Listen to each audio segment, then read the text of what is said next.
Welcome back to the penultimate day of the Eflare 100k Invitational. The Southeast Asian region competition continues. I'm Tea Time, joined by Michael, Yumi, Cassidy, as we are coming to the crushing realization that all good things must come to an end. But that also means we've got some great Counter-Strike to be played, and now in best of threes. Let's go. Yeah, and we've got some really solid teams at the top end of the of this totem pole. Obviously, as we've filtered through a lot of the open qualifier teams and teams that are really trying to prove themselves, maybe stand out from the crowd, so to speak. Yeah, they've all been eliminated. So some names to note for sure, but now we're into the real nitty-gritty. The top three still yet to be determined. Yeah, this is where the real Counter-Strike starts to be played, but let's take a look at all the Counter-Strike to be played as well. Of course, we're going to be starting off with the upper bracket finals. That'll be Dreamscape going up versus Mungyu. Mungyu had a wonderful upset against the Onge Warriors earlier on. It was a BO1, but it was really where they showed their mettle, and they really did look fantastic in it. Dreamscape, though, untouched so far throughout this tournament, it's fair to say. And yeah, I'm curious to see whether they remain untouched in a best-of-3 setting as well. Whoever loses this one out will be in the lower bracket final versus the Onge Warriors, and after that it's a tete-a-tete in the finals, which could be a rematch, could be a grudge match. Either way, it's going to be a good match. Yeah, and among you guys have had to beat some of the more mixed together teams. They've also had to beat some of the stronger sort of core units that we've had within this bracket as well. So they've shown a great ability to sort of adapt to what their opponents have brought to the table. And now going up against a Dreamscape that has some returning players in it, some active players, but not really an actual core squad, but has a lot more sort of raw firepower and experience to draw from. This will be the biggest test among you have had yet. And look, it's a test that they're hoping to pass with flying colors. Dreamscape as well. We're talking about tests. They have not been tested as far as their map pool is concerned. I believe we've only really seen them play Inferno and Ancient. That's really all. I don't think we've had them on any other map. And Mungyu, obviously we saw how good they looked on Mirage. That should be a map that everyone can play, but I would be surprised if they don't pull out maybe something more akin to, an Anubis or a Vertigo in that first phase of picks to come through. Yeah, no, I mean, we've had a lot of discussion about the one plane maps all kind of playing very similar, and that we're kind of expecting, especially during the best of ones, to have seen a lot of play of that. I want to see teams lean more into the tactical side. I want to see an overpass, a nuke. Hell, I'll even take an Inferno, even though it might pain me slightly, just because I think that we need to sort of see how the dynamic has developed over the tournament. Not all these teams were playing with each other super actively before this tournament was announced, or before they even took part. And we've actually saw some real big growing pains for some squads over others. Dreamscape isn't one of those squads, but I do agree that they need to almost be tested on some of these other maps as well, because you can't expect that they're all going to be able to leverage that experience and make those maps work when your communication and your protocols are going to be tested that much more. Well, let's take a look at what the veto is actually going to be. I would be surprised if Dreamscape don't end up first spanning out Vertigo or something like it. That seems like an obvious pick that Mungyu could go for, just to try and mess with their protocols. That's one of the most annoying maps when it comes to sort of adjusting to audio cues and things like that. And yeah, Dreamscape ban out Vertigo, the Inferno ban from Mungyu, nothing too surprising. And Mungyu going for the overpass pick is something I'm a big fan of. Have we seen any overpass this tournament, actually, Michael? I don't believe we have. We've had Nuke, we've had, I think we had Anubis once. Yeah, we've had everything except for overpass and Vertigo. Basically. Yeah, just about. So the multi-level maps not being a massive piece of the Eflare 100k Invitational, fine.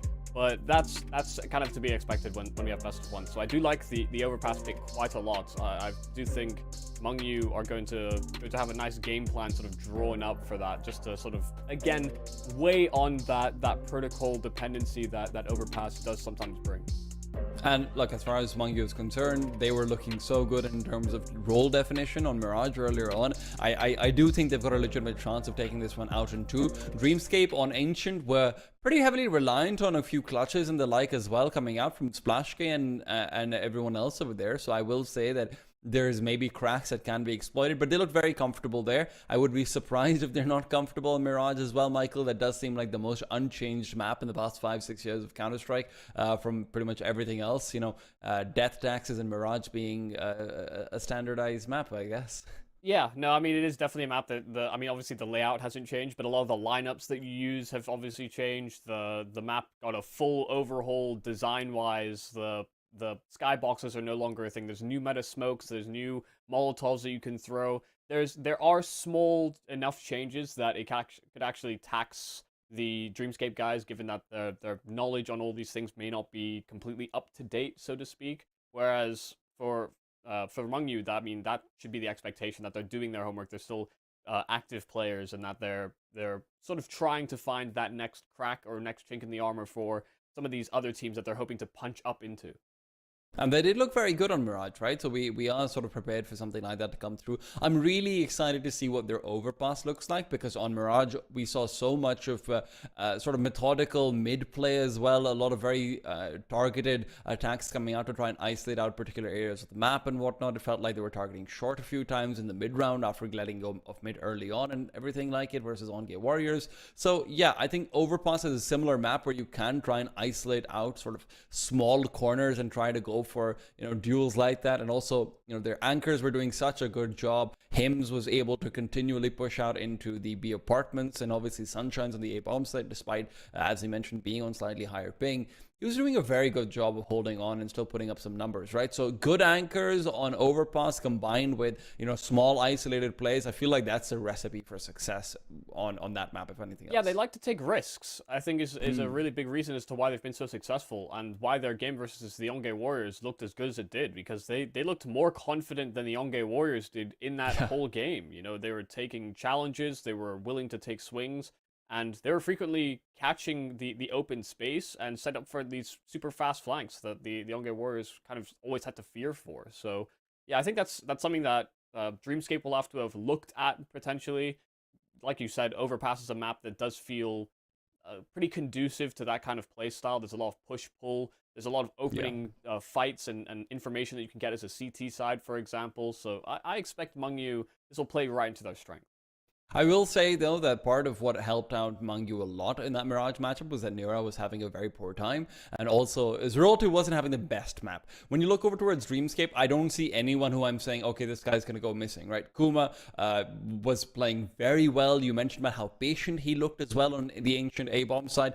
Derek's had his fair share of moments. He's one of the most mechanically skilled players in the region. Jadesy is no different. And Splashka and Impression, you know, the sort of the old heads of the gang, they look great. Honestly, they look like maybe the best players on this team. So there is no one missing link that might show up in the same way. So unless those errors are forced out of Dreamscape, you're not going to have the boon of, you know, playing maybe not 5 versus 4, but as far as the firepower is concerned, against a slightly more mitigated side in the same way that you had against Onge yesterday. It's also a nice little sort of brain head-to-head, because Impression had the words in, you know, he doesn't think that the Yongay Warriors are quite as smart as him. I don't think, you know, you might have the same sort of fight coming into against the Mengyu esports team. Of course, that they play a dynamic style. They go fast sometimes. They go for these individual plays. But if that kind of happens and Dreamscape do get caught off guard, Impression is the best sort of raw in-game leader we have in the tournament, not to mention probably in Southeast Asia, albeit no longer with us. You know, he's shipped off, he's moving on to other things esports wise. But for him, if when plans go wrong, that's where mid-round calling is at is sort of put to its most important. And absolutely, when we're talking about that mid-round calling, this is, you know, I love the fact that you brought that up as a sort of highlight. We're talking about Mengyu taking risks. Guess who's going to read your risks? You know, that's sort of Impression specialty, trying to find out where you're trying to go for these picks. So that sort of back and forth that will come through. Okay, can we take this push? Can they take this push? All of this sort of internal conversation that's going to be coming throughout this series. I'm also especially glad that we've got the maps that are actually here on the pool, right? Overpass, Mirage, Ancient. It feels like so much of these are read heavy maps, right?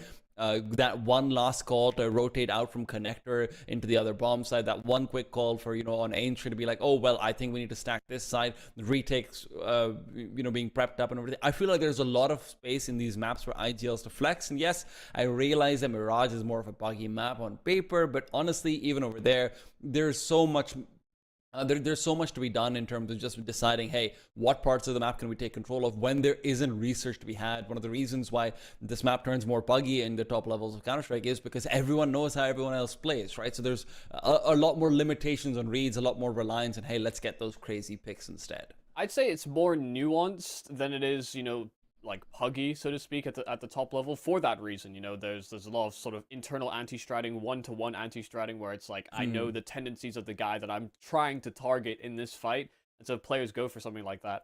I do think that, you know, these one plane maps that I've been talking about so much, you know, Anubis, Ancient, Mirage, those three to me are the most sort of nuanced or detail oriented games when it goes to the higher rungs of Counter-Strike, for the reasons that, you know, there's kind of a limitation on how many duels you can have at the start of a round. But there, you know, people throw in these cute little tricks where if you throw a flash on middle, or you throw a flash on the A bomb site, suddenly that B guy is going to be drawn away slightly, and you kind of get an outline of rotations. You know, these are the types of things I want to see a little bit coming into this game. I don't think the expectations are too high, given that there's not a whole lot of demos to chew through.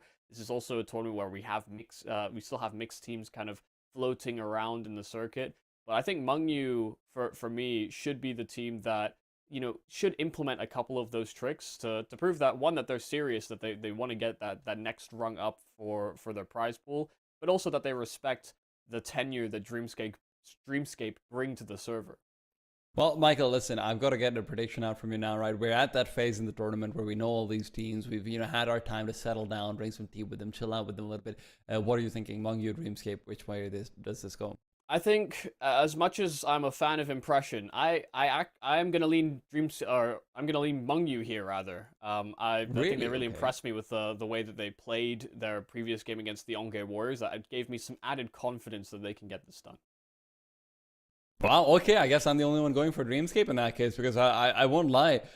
I just think Splashgate is a difference maker. I don't think anyone in this entire tournament is opting as well as he has been. I think in the late rounds, he's still impactful. On the T side, he's managed to get it done with the AWP. On the CT side, obviously, he's there as well. And then you combine, you know, sort of that Splashgate and Derek late round situations where they're able to pull out so many clutches and the like. I've really enjoyed that part of Dreamscape, and I think that's actually one of the things that Mengyu will struggle with, which is that making sure that you're not losing the 3v2s versus this team or not, right? So yeah, let's find out exactly which way the wind blows as we head into the game. We have to find out who will be Onge's Warrior date in the lower bracket. I'm a Hong Kong born and bred man, and so maybe my fellow countrymen doing so well so far has taken my heart.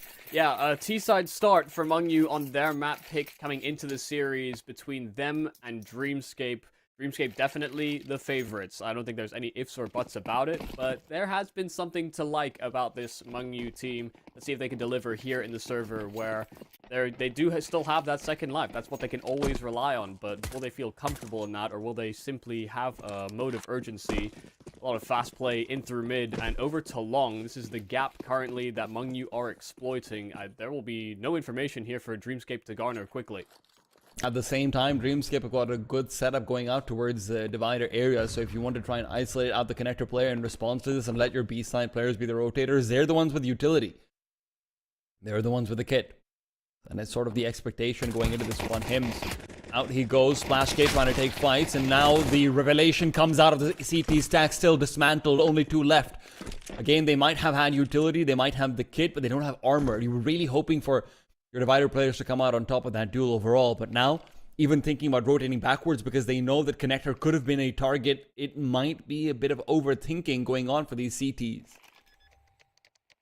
Trying to play one step ahead, but finally punching in those digits. Will they expect a player already nestled into deep bank, trying to siphon off those rotations? That util sailing out, and free kills for Terry because they overlook bank. A great call from Mengyu, jumping around that corner inside of bathrooms, trading like hell, and then just cutting sound. The Dreamscape overthink their rotations afterwards. Also, we have gotten confirmation. We forgot about one of the matches, Mike. We have seen Overpass, so we are back for that one. We saw one iteration of it, Hyper 5 versus Young Danger. That makes it so Vertigo continues to be the only unpicked map, just the way nature intended it. Of course. Forgot about that Hyper 5 matchup. Had a lot of best of ones. Flashe's had a couple of good moments with the Scout. This will not be one of them, not yet at least. Maybe it's just a precursor. We had it once where he whiffed all of his shots on the Scout, and then the next round hit like 4 or 5 tags and got 3 kills, I think. So don't count him out just yet.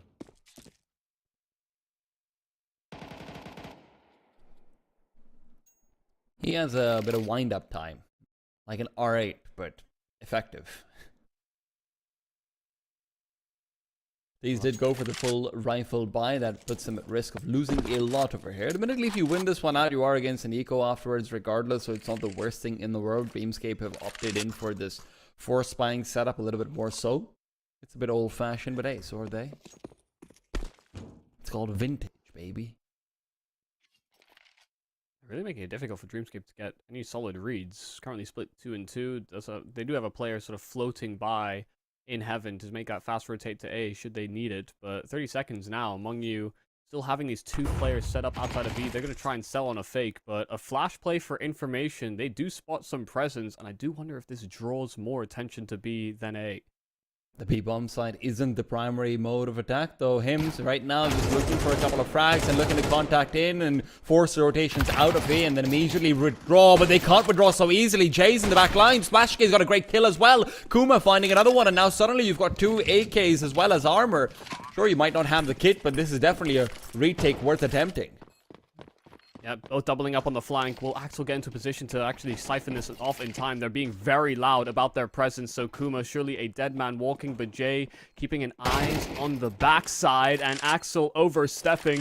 Thought he might be able to catch them off guard, but so primed and ready, and now it's Sunshine's. A 1-on-2 sitting in from long, but already trying to stick that bomb.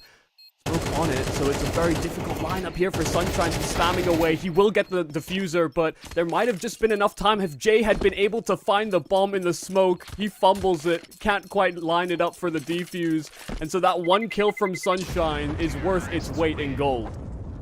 Absolutely crucial. The fact that they lose out all their weapons, though, is something they will be ruining. CTs are justified in going for another force spy. Jay can drop this AK, go for an M4 for himself as well. I would be surprised if Dreamscape don't commit to something over here, but among you can see the problems that you can run into versus a team like Dreamscape, where sure, you feel like you've gone for the perfect call, right? You feel like you've forced out the rotation of the A bomb site, but in doing so, you've put your 2 players at risk of going down and giving the AKs back. All they needed was that 1 kill from Splashkey, and that's almost a done deal. Yeah, I think a little bit of hesitance in the call there from Mung Yu. 30 seconds and they were supposed to sell on a B fake, and they were simply contacting in. So a little bit of a surprise there. Already losing Hims as well at the start of this round does come as a bit of a nuisance.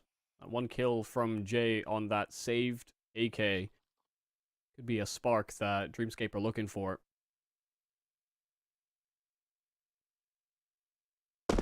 There are small consolations, right? There's that gun isn't recoverable from Hims either. But also at the same time, Dreamscape doesn't really know what kind of investment... Sorry, Mungu doesn't really know what kind of investment Dreamscape has gone for over here. Splashgate trying to move forward. That'll be the advantage given right back over. Still no rotations forced through. I think he only saw Terry here. Impression's trying to get aggressive. If he can find TKC, this would be big, but instead, it'll be left up to Jay to try and peek in from water. Kuma gets a frag with the 5-7 before Jay can even get involved, and still the T's are frozen. The bomb was all the way back in the bottom of connector, so they couldn't commit to this A bomb site. Again, another even retake.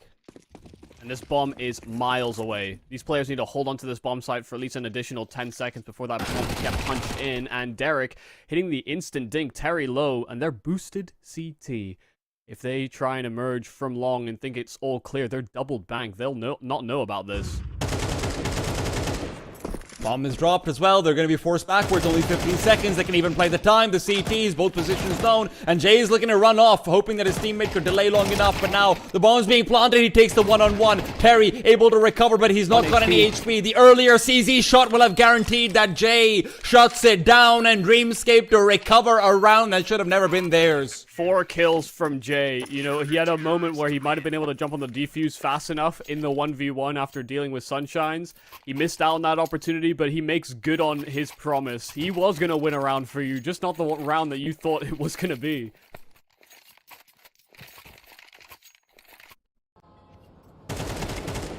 This is where the Dreamscape side can very easily bounce back. So much damage done in prior rounds, now just finally winning one.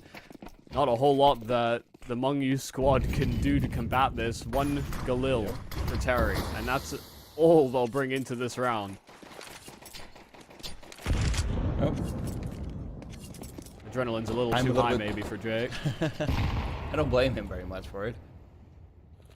I'm a little bit surprised that we don't see maybe a few more MP9s and the like coming out from Dreamscape. They must have known that the money situation among you isn't great, but maybe expecting the Force Spy to be coming out into this round.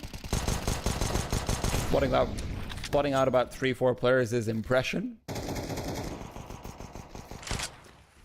Almost looked like a whole lot of information gained. Yeah, it almost looked like P250 should have done some damage to Impression on the spam, but not having the penetration necessary. Uh-oh.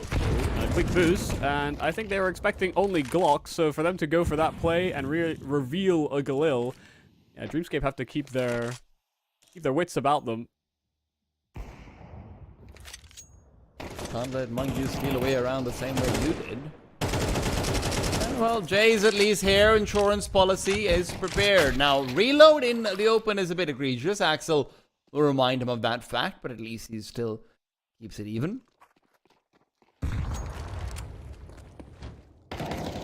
Same boost again. Oh, never mind. They're actually just trying to head back over towards the A-bomb site. A lot of ground gain by Hims is at least going to give them a bit of solace there, but the Glock's not going to have the easiest time finding a duel. Those who have head armor as well, so no one's going to be out there making that mistake. With time running out and the bomb down, this is a round that Dreamscape will still keep 3 players alive in. Yeah, good awareness there from SplashK. They got punished for over-rotating through spawn, you know, in the pistol round, for example, where they got double flanked from banks, so SplashK hyper-aware of that kind of a play. There's very few reasons why you hear such an audible rotation from one side to the other without there being some ground being taken by Mungyu. So Dreamscape, a little scary at the start, perhaps, you know, losing that opening duel, but yeah, there wasn't a whole lot of oomph for the Mungyu side to, you know, bridge that gap into a bomb slide after getting that opening frag.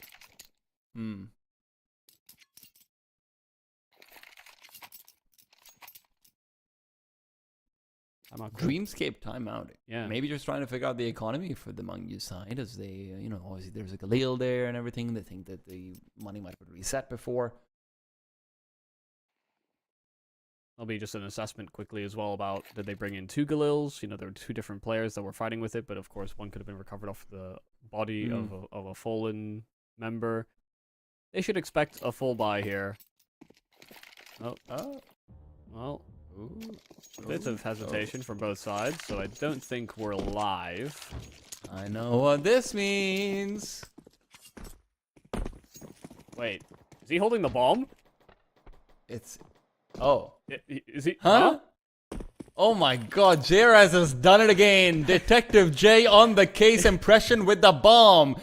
The CT is looking for a bomb plant over here. Impression on the site already. Got a lot of security from his teammates. Why is he not committing to the plant? Why is he not planting? What is this, the caches? This is a bit strange. Impression's an imposter. We've known it all along, apparently. He did go to the other game, right? Admittedly in an organizational role, but he did go there. So maybe his traitorous colors are showing now again. Man, this is... Whew. What a straight... I've never seen that happen before. That's such an odd thing to have happen. I think you need to, like, yeah. I don't know who needs to investigate that. Because, you know, internally, you know, to peel back the curtain a bit for the viewers, internally, Michael and I call ourselves sort of the technical delay guys, because every broadcast we're ever on will always have technical delays, which is the most absurd kind. This takes the cake. For sure. We have a CT have a whole day cancelled once before, so I don't know if it really takes the cake. Was it because the CTs were responding with bombs? No, that's not it. But you know, if we're going for like severity here, you know, it's all about the perspective you go into that conversation with. I mean, even Sponge picked up the bomb; he didn't spawn with it. Yeah, that is true.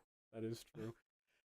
A strange scenario for sure, but yeah. I think it's clear as well coming into this game. You know, Mungyu have some nice tricks up their sleeve. It will take a little bit of adaptation for Dreamscape, but I like that we see already the capabilities of some of their players. You know, Jay had a lovely 4K to sort of make up for what was a very close lost clutch, and I think the Mungyu guys, listen, I mean, they definitely have the caliber, and they seem to have the game plan to deal with this, but you know, there have been many teams that have good game plans versus Impressions a lot before and not won. No, absolutely. Impressions, a man who has come out on top of a lot of teams that would, arguably be called better than them on paper.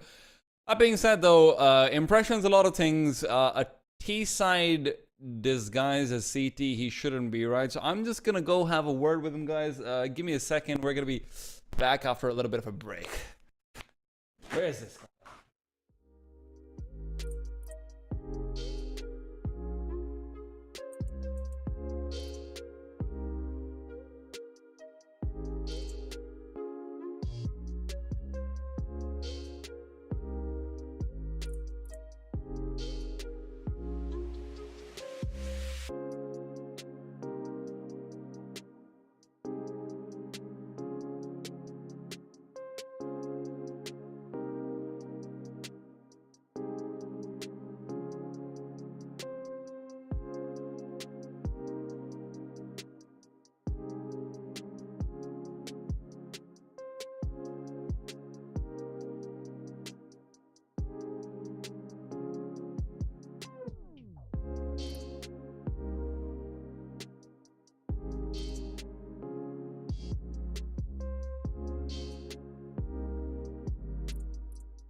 Okay.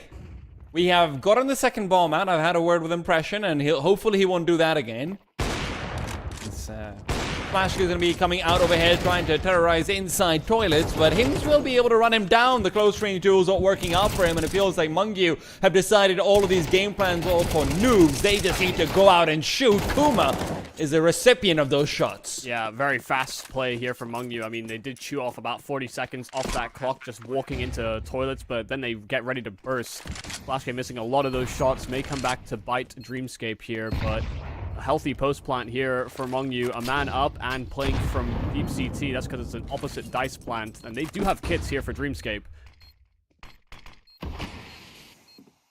They're committing very hard over to this. This deep grenade is going to be good to at least try and buy some more space as well. The damage is not as significant. It's just about the sound queue and trying to make sure you can scale up with it. First kill found. Terry is gone. Second one is there as well. 10 second has already hit the deck, and Sunshine has scratched this out once before. This time will not be happening. So Mungyu, good positions found, but perhaps a little bit too eager to duel out on the solo player from CT. He was the only one who had a proper sightline off it. So some questions to be asked about that, but Mungyu give up what that was a 4 versus 2, I believe. Yeah, momentary 4 versus 2, but yes, they got flanked out on that late mid presence, and then the 2v3 retake very successful. Good way to rectify the problem here as well. You know, Derek is the only one with the kit in that scenario in the 2-on-2, so he has to be the one that transitions from truck. Jay cheating round dice so they can swap positions and swap responsibilities so they can get that defuse in. This little attention to detail to make sure that they could get that round accomplished.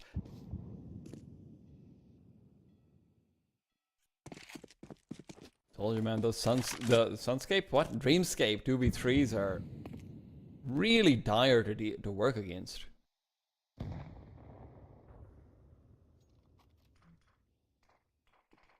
Just got some good pairing chemistry between For sure. couples of players on the Dreamscape roster.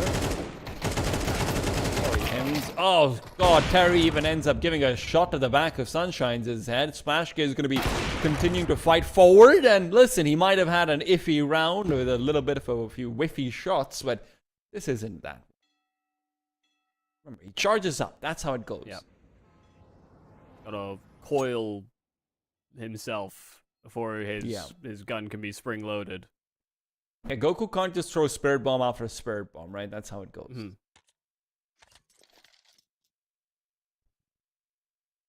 Well, as much as DKC's flank is a nice idea, it is being watched out for by Kuma.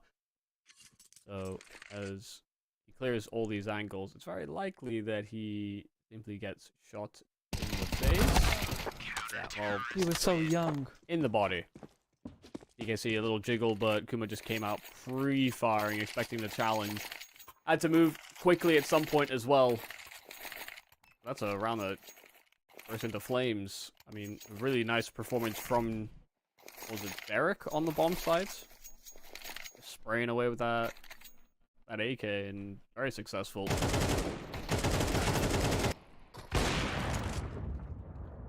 He fought so hard for that spot, they didn't expect Splashgate to be there.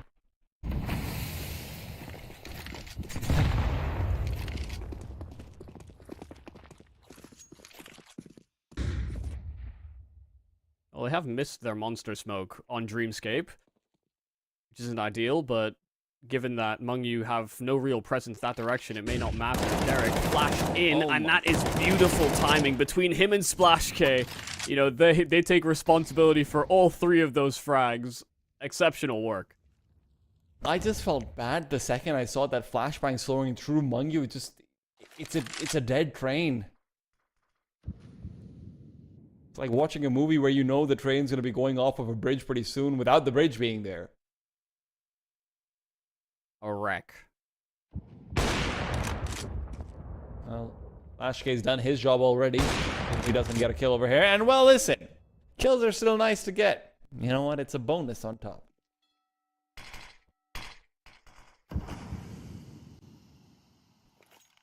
Oh, Derek didn't see. I think he maybe a 4-3 moment. No, right there. no, he just didn't see because smokes are difficult to see around sometimes. That is true.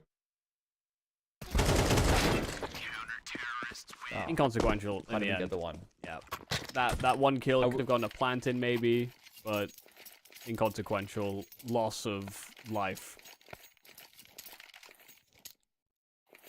One of the things that when you're an underdog is really hard to deal with is when you start off thinking that you had a chance in this, and then small things start to go wrong, and then you have one or two of these catastrophic rounds. The ability to recover from that is what really differentiates sort of, hey, a one-hit wonder, or like an actual, hey, these guys have a chance to continue growing underdogs. And, you know, I've got the assessment that Mungyu is more of the latter, right? They were looking very resilient up against the on-game warriors as well. Yeah, but you gotta show it here. Yeah, they were trailing in that game and came back to win it, right? So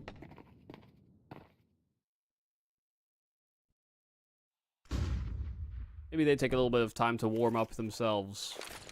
Oh, Splash K unique problem.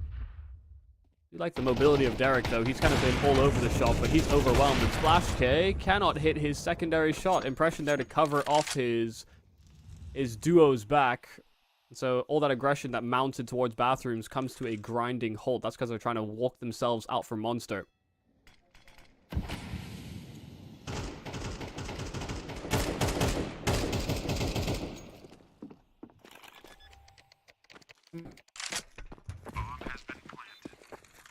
Well, there's a man that's been taken down and a man on the flank. So Mungyu do have an ace in the hole here for this retake attempt from Dreamscape. Impression missing out on timing into short water, but TKC cannot do enough damage in time. Here comes Terry on that flank, and finally Splash K dealt with. And Jay adapt. Oh god, it's a little labored from Terry, but he's now thrust into the 1v1. It is simply not planted for him, however, and sticking the defuse in its entirety. Impression pre-firing, knowing that Terry could get there in time to cancel. But he can't land the shot. That flank was the ace up the sleeve and the needed player for Mungyu. Good to see that the insurance policy is able to kick in, but the difference maker there is obviously still that Mungyu is able to actually scale onto that B bomb side. They were having some struggles earlier on. I feel like... Oh, no, never mind. Sorry. I got confused for it. My bad. But no, even then, man, Dreamscape looked like they were just completely caught off guard by the possibility of a flank coming in. Mungyu, not sure about how many more times they'll be able to do that, but that was one of the things that was very effective for them, even in the on-game Warriors game. They were able to set up very good sort of secondary insurance plans with their lurkers. Yeah, Dreamscape making the assumption that they wouldn't have contacted out for a monster like that if there wasn't someone right behind them. There was also presence in from short. So getting an accurate representation on numbers, but you're already a man down. So have a look at those numbers. Well, a very quick equalization at the very least via Sunshines. He's now surviving on 2 HP. So there have certainly been healthier players.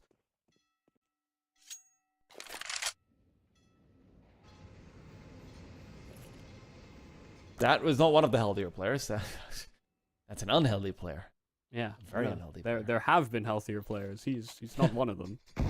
Yeah, I feel like there might have been some miscommunication between the casters and observers, but yeah, grass isn't always greener, I suppose. But meanwhile, Dreamscape is setting up flank of their own. Impression, good for one, traded out. Are they expecting a second? No. Axel, however, can still recover his aim in time, and well, Splash K can't say the same about him.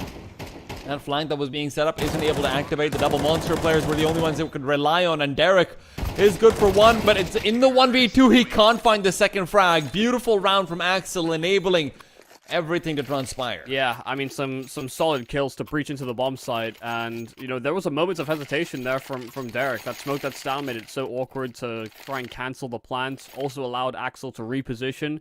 Derek was actually clued into that, but he doubted himself for that split second, and that's what allows Axel to get that following frag. But really challenging stuff here for Dreamscape. They found themselves in a man advantage for all but a moment, and then suddenly Mungyu, you know, this is one of the strengths that they've really shown so far this tournament, is their ability to slow down and sort of gather themselves for one of these hits. They'll still sometimes leave a lurker on the other side of the map, but their mid-rounding has been quite strong this tournament as well. Dreamscape getting caught with basically no information after they found themselves at equal numbers.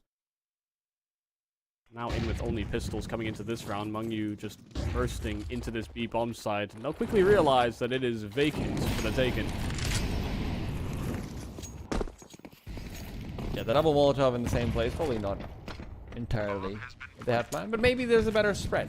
Take an extra third. Yeah. For sure. How do you like your steak, Michael? Okay. I was never much of a steak man before. Recently have had my mind changed a little bit more. Medium rare is the only right answer, by the way. Yeah, listen, I'm not an expert. I had some medium rare as well. Yeah. As long as we're staying away from well done, let's not, you know, keep our senses about us. We're logical. We like to be logical sometimes, but there's some illogical humans out there. That's fine. 5 on 5, or 5 to 5 rather. The scoreline now with Mengyu dealing with that pistol, no problem. And I move back into what should be a full buy, but it does come with some compromises. Some FAMASs out. It is on Kuma and Impression, who haven't been really the players we've looked at to achieve some of these multi-kills. That's been Splash K and the Filipino duo. Impression's had his multi-kill, just not in this game so far, for sure. Another Miss Monster smoke. He has had some crazy FAMAS sprays, I will say. Very impressed with what he can do with that weapon. Meanwhile, Cherry's been left on alert once again, but that lurk is being hunted out for. This is an annoying angle, but guess what? Derek isn't one to look for those annoyances. He's moved past and Splashka will hunt down one.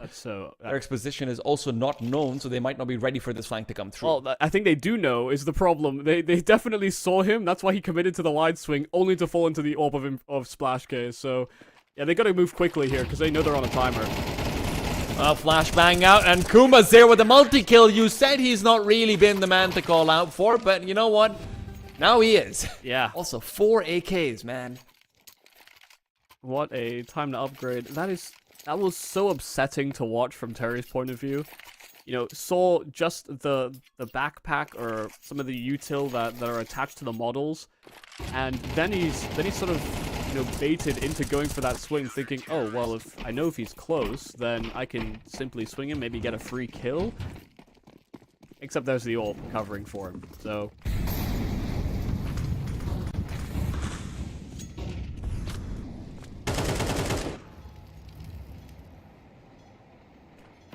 First B-side starts we've seen from Splash K on the ult, but no one's actually peeking into it. A very passive hold on that B play. It's because it's heavily long-sided. They actually wanted to push through, and TKC does punish, but he cannot leave. He cannot hold onto that position. He's got the bomb, and his teammates are already trying to take space on this A bomb site. He needs to be able to link up with them later on into this round. There's no real threat to him, so should be A-okay, but you can see where they kept Sunshines behind just in case. But meanwhile, taking through from Impression, he spots out Terry going for the wall bang, but that's where he's caught out by him instead. Mengyu set up for an equalizer going into the last round of this round. This would be a good T side to have. Already is a good T side to have, but 6-6 would be fantastic, to be honest. Flashgate. Out he goes. He's going to be sidelined as well as the last one. Okay, seems like Dreamscape just couldn't get a fair duel. Yeah, came in with a very different mindset to that CT hold. They've been playing pretty contained. The only times they've been aggressive have been over at A or in connector, you know, fighting from bathrooms or long. And this time, them trying to go over towards B with the little pop flash play just simply left them in a deficit. Even though they had information to work off of late, they pulled so many resources over towards that B side that there was just this massive gap that Mengyu exploited. So, a really solid call at the end of the half. Now moving into the CT pistol. It will tip the scales. We expect to see a bit of a build from Mengyu or Dreamscape alike. But my Mengyu pick coming into this series is feeling healthier and healthier. There was a little fear that crept in. They're going both blow for blow. Michael. We'll see. Dreamscape might still have something up their sleeve. At least you hope they do if you're a fan of theirs. Of course, to those of you guys who have were not fortunate enough to catch out the earlier video. This is Mangyu's map pick. That's why they're on the CT side in the second half. Sunshine is holding out for a flashbang. That might be just to help out the out towards Divider, to be honest, but it won't be put to use. TKC's already gone. In fact, Splashk the one to break blood. Axel just trying to fight back. The flashbang is there, but it almost blinds him.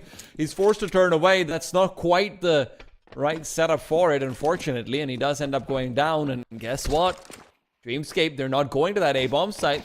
Over to B they go. Terry's got to put up a defense, and now with flashes and smokes all coming through, they're just going to be looking to scale onto the bomb site as fast as it can be. Splashk dies elsewhere. So does Kuma. In fact, the rotation out from heaven is going to be a lot faster than Dreamscape was ready for. Sunshines and finish it off, and Mungyu recover around where it looked like they had no right to have it. Yeah, some really fast shooting and a nice redivert there from Dreamscape, but as soon as Terry's able to get that one quick kill, and then they lose the sort of lurking pressure that they're trying to apply or keep on that A play, it does kind of burst. This round just falls apart very quickly. You know, you just simply don't have the numbers to have all of those trades happen. Really nice shooting from Mungyu at distance. We put it from the Dreamscape recipient side more often, but it crumbles. Nice SMG work here from Jay, though. They committed to the full buy from Dreamscape to get that plant in, but still wanted to keep that pressure applied, and they'll succeed. 1 for 1 on an early exchange. Derek, had a chance, but once again, Axel seems to be getting the better of the timings versus Derek.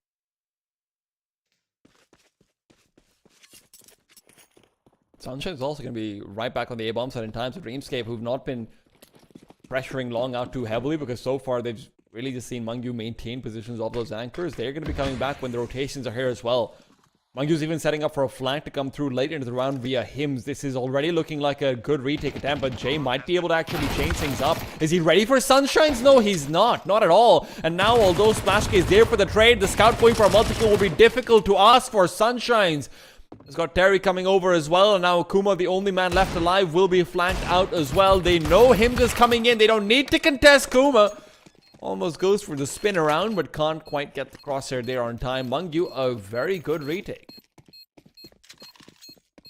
Yeah, it's a little unfortunate there for Jay as well. Tried to take extra space in towards Bank, but there was already a player sort of hovering, floating into heaven, so they were within earshot to have heard a couple of those steps.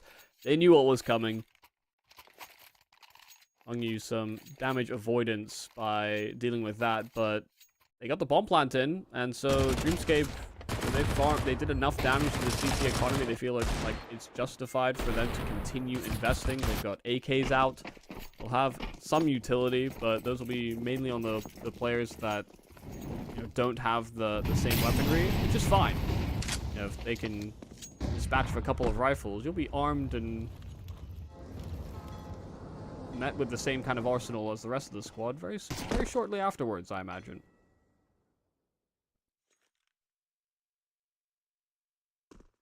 Is this a trend of CTs throwing smokes out towards the overpass there? Something I've just missed in the metagame, Michael?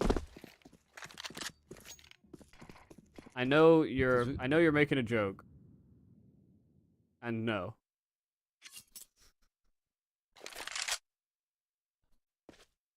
Actually, it wasn't, but okay.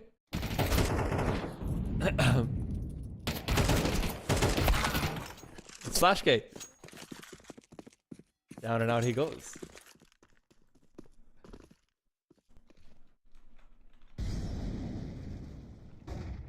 Very, very slow round this time from Dreamscape. They're trying to push for area control previously, but that is sensational timing there from Derek. Caught Hims, but there's an instant trade. There is a bit of progress being made towards long, but Jay already had low health, and so Axel can simply finish off the job. Axel has been a key piece here for Mungyu so far, and he'll be left in a pivotal position to try and hold on to this A-bomb site as well. They knew about him, but that's where they combined. They set up this crossfire real quick, and you could see from Kuma's point of view, he's having to do 180s. He doesn't know who's fighting him first. Axel's had a very good game so far. He's been involved in so many crucial multi-kills and the like as well. It feels like every time there's a good rotation being set up as well, Axel's had some part to play with it. I've been very impressed with what he has to say. All it took was for him to change his name. Yeah, it was kind of a surprise. You know, Terry, albeit has had more kills this game for Mengyu, but it's weird to think that with as many kills as Axel has, it definitely feels like he's had the greater impact of the two of them. That's why kill scores don't matter always, but it can be a good sort of on glance understanding of the form of players.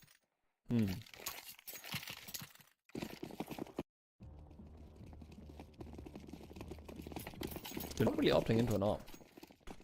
Wonder if that'll be a priority for them later on.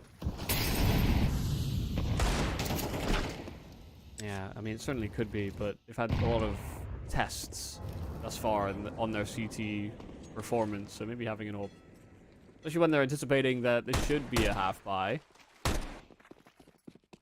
may not be the most conducive to dealing with the sheer numbers that Dreamscape are likely to throw at you on a round like this.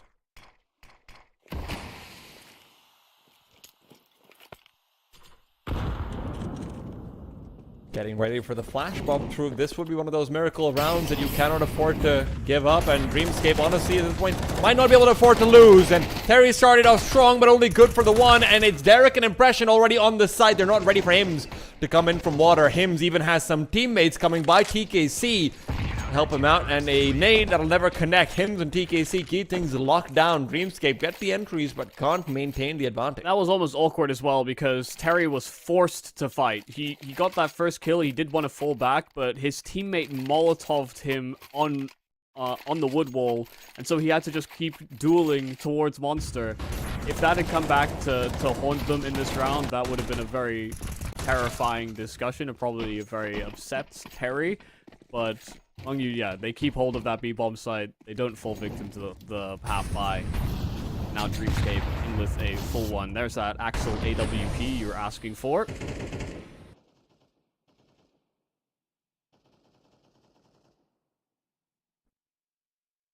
Everything I've asked for from Axel, he has delivered, I will say. Maybe it's time for a little bit more. No. First shot missed out. We'll be able to recover the angle pretty soon with the flashbang out over. Wide swing out, but the flash doesn't actually connect still. Not punished. Splashk unable to find the frag. Oh, that's a very good job there from Splashk. Kind of excusable for him to have fallen to one of those players, but now they're retreating in from long, and Jay is moved all the way up from short. They should be aware that this is a gap. Axel primed and ready for this fight, but walking straight into the crosshairs of Jay, and they didn't realize that a second man was there. Splashk flushes him out, and now Dreamscape have control, a path, and rotations cut off on this A play. Mengyu likely to save. Very good job of done by Splashk staying alive. Sure, he doesn't get a frag, but he enables Derek to go... Not Derek, sorry, Jay to go all the way through over towards that A bomb site and just set up for that flank. Mengyu's got no choice over here, so that AWP actually coming back to bite them with the way they choose to use it with a long focus like that. Yeah, anticipating as well that it wasn't just an isolated man. I'm not sure that Splashk spotted two, but might have been able to tell based on where the flash was thrown from and the timing of the peak that there was likely a second man there. Either way, very conscious of a double man setup, and you know that's what we've come to know and appreciate from Mengyu so far this tournament. They do like making these coupling plays to go for information. They'd like to hunt for that opening pick on CT sides. And it is very proactive. It can certainly strike into a pot of gold, but it does leave you vulnerable as well when you take that risk. Good on Dreamscape for identifying that gap.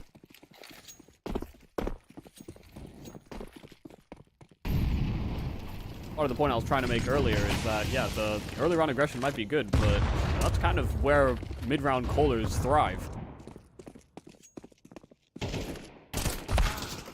I don't know about mid-round callers, Michael. I do like myself a T-bone caller as well. But hey, TKC, well, spotting out for a Jay who's completely unready for that duel. What? A little bit of a rare moment of unawareness.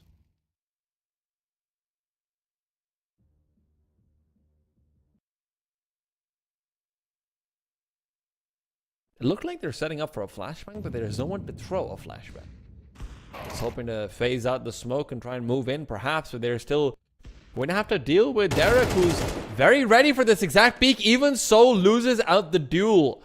Both the Filipinos, unfortunately, not winning their respective fights means that Dreamscape is going to be in a 3-on-3.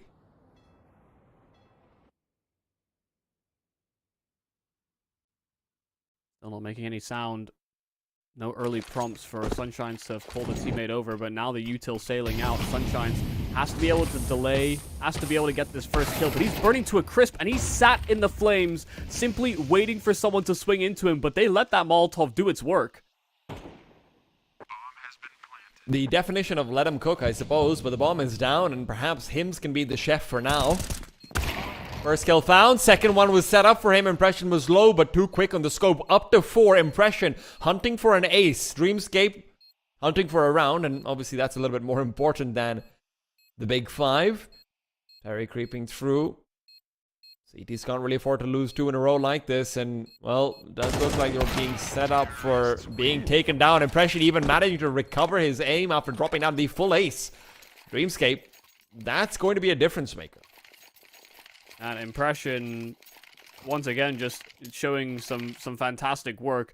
Like you said, that trade kill from Hims was kind of lined up for him to succeed, given that Impression was already so low health, but he was so fast on that shot, and showed excellent patience, not jump spotting in from truck either, never revealing himself, knowing that he could be the catalyst for what was a retake attempt.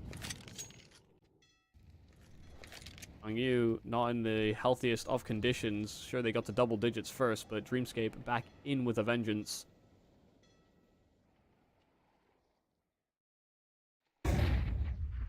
Oh. Black in the face, and now picking back out over with an MP9 into the AK. That is egregious. Still, Hims is there to come up and pick up both of these bodies. God, that is not how you want to start things out if you are Dreamscape. I do love that, though. They go for the boost. They have a player there to chase as well. And that could be one of the problems with the boosters. I mean, you can do a lot of damage, sure, but you can go traded. You might not be able to finish off the frag. Hims was the counterpoint to that problem. Yeah, this is unideal, of course, for Dreamscape, who came in with a much better buy. Molotov into Axel's position. He should be able to escape, and there's still these SMGs floating around. Terry being able to get a second, doing so much damage on that monster hold. The Mungyu side on 2 SMGs and a whole load of pistols overturned versus a Dreamscape full investment. That was supposed to be the free 9. I mean, Dreamscape let their foot off the gas a little bit, and you just get overrun by these MP9s. Look at this chase out from Hims, and the fact that Derek is so desperate to get away because he's low HP that they don't end up fighting the 2-on-1 at all. It ends up being a 1-on-1 and then effectively a 1-on-none. Derek is turned around as he's trying to run off. Yeah, Harry, the real MVP of that round, did so much damage onto that short pipe, and then also fought on Monster. Well, it's a fast pop into B. The flashes are good, but Terry is better. He doesn't need his eyes. All he needs is his hands. Felt like a pretty desperate play. Blow open the smoke. Catch this double monster setup. It's actually, you know, that's a util set that's kind of designed to deal with that right side monster player. Double flashes after the HE pop. But yeah, even while blind, being able to do so much, and had a teammate in at the wood wall that could support as well. That's an M4A4 player right there. Built different. Yeah, that pipe is only so wide, so only so many ways you can dodge those bullets. They are heavily split. You know, when you're in a 2-man disadvantage like this, someone has to be able to step up and pull it all together for the squad. Splash K looking around with that AWP, but there could be a timing that he finds. Is Splash K? No. Axel's just too fixated, too focused. And Kuba can get nothing as well, transiting to the A bomb site. Mungyu now one more round away from taking their map pick in the series. We have best of ones all tournament, but this is the round in which we have best of threes. It wouldn't be the only chance for Dreamscape to strike back, but if we want to see this map continue to play out, it has to start here and now for Dreamscape. Is this just the Mungyu way? You know, you let your opponents get an ace on you, you let them get an eco round on you as well, and then you win regardless. Is that the winning formula? Yeah, maybe. You know, Zine had that ace on Mirage, didn't he? So... Congratulations, you got a highlight. You still lose, though. Maybe it's their way of paying respect to the veterans, right? To the old men. Just like, hey, we want you around, but we will beat you up. Speaking of beating them up, TKC comes in from the back and gives a little jab. Knocks out Jay. TKC continues to fight up. That's a sloppy spray, but like I said, at least he gets damage in. He was a dead man regardless. There were too many people around him. He couldn't really have gotten away, but would have liked the extra kill. Mungyu are leaning. Dreamscape has shown in previous rounds, after getting so much aggression and so much presence into the bathrooms, their willingness to rotate back towards this B bomb site. About now dropping back into short order if that was to be the play, but honoring that timing. We're showing some presence, making a lot of noise, but Mungyu aren't cheating an extra rotate down to B. They're not convinced.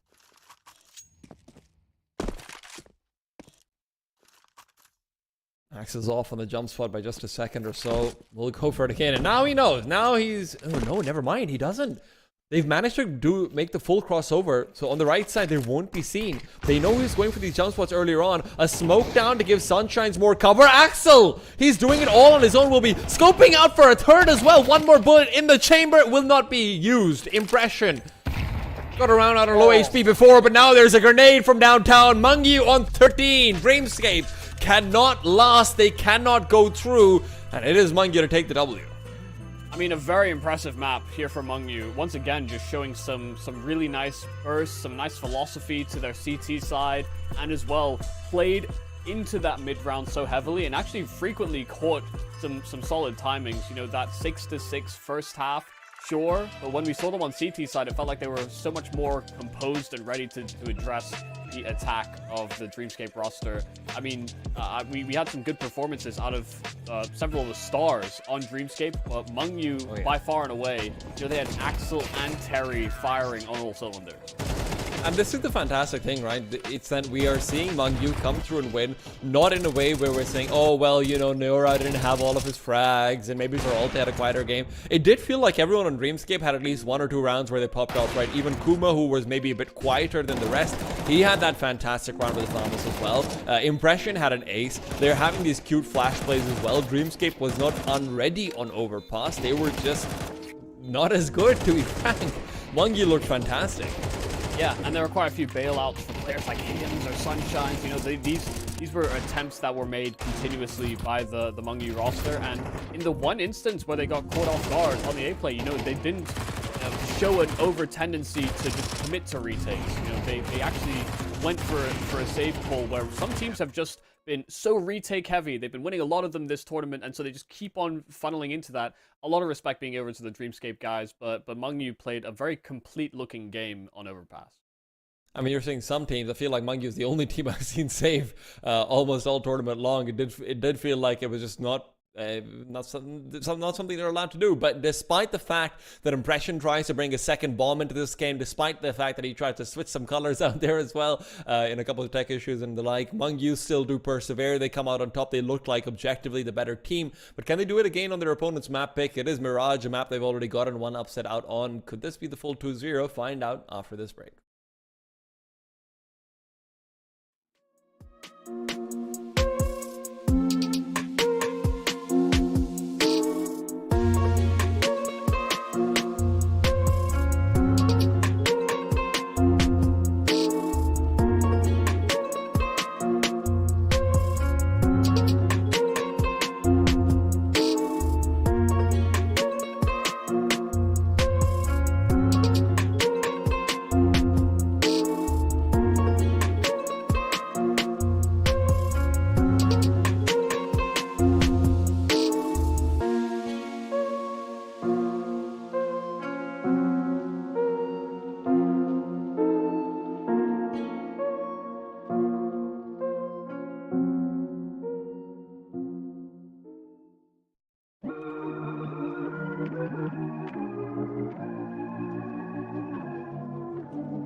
I won't lie to you, Michael, I was not a believer in the Mungyu dream, but as we are now heading into Mirage, with them being 1-0 up and already having shown us an impressive Mirage, maybe that dream is a little bit ready to wake up and make itself a reality. Yeah, the Mungyu side have definitely been impressive in this tournament thus far, already having an upset win over the Onge Warriors on this map, now moving into Mirage.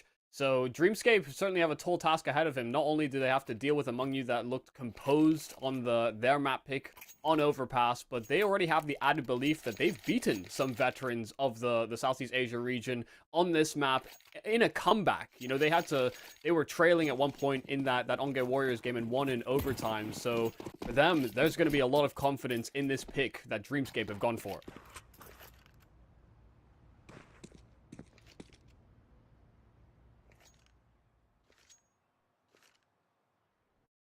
Oopsies, I just realized you guys haven't been hearing me, but it's okay, maybe that's for the better. Setting up for the full A-sided execute are Dreamscape. The two smokes will be traveling up, flashes to go with it, as well as the Molotov. Terry trying to find out with the duel that he's just not being given. There's too many players now. Terry still comes out with one. I have to say, I'm more than a little bit impressed. Sunshine's playing the A anchor forever and ever, it seems like. Axel's here to give him that company. They should know there is a two-man setup here. Sunshine did fire off a few shots earlier on. Flash will sail far too far deep. Jay straight it out. Hims and Axel are able to get a couple of kills apiece, and now Derek and Kuma left in a 2-on-2. They're not ready for this flank to come out with the CTs without a kit. We'll be struggling to have the time to burn, time to waste. Derek, his position is revealed. The steps he made are going to be going out towards TKC in this regards, but now TKC continues to crouch forward out of the firebox angle. Good for the first, knows where Derek is as well. Oh. In he goes. Sunshine's the one to get the frag. Nicely done. Dreamscape do fumble their flashes a little bit, but Mungyu, fantastical. Yeah, the fact that Terry got that one kill and stayed alive so long on the site made it so that Mungyu had this extra rotate in from spawn where, you know, Sunshine's just simply tucking behind Ticket Booth. It is a full team ace from Mungyu coming into that pistol, everyone contributing, but even with Dreamscape having the understanding that Mungyu do like to go for these flanks in retake attempts, we saw it a lot in the Onge Warriors game, they just simply had the wrong read on which position that flank would be coming in from, and their positions were not conducive to dealing with it. So a really solid job from Mungyu. Yeah, maybe a little fumble from Dreamscape in the way they wanted to position before they got that bomb down, but that's all credit to Terry. Oh, splash game. That is gorgeous. And they know Terry is committed to the right side of window, but now a smoke down, so he should be able to retreat with it, if that is his choice. He will opt to vacate the Oh my god. window room, but yeah, a blind tag straight through that smoke. TKC worse for wear, but still able to get the jump on impression.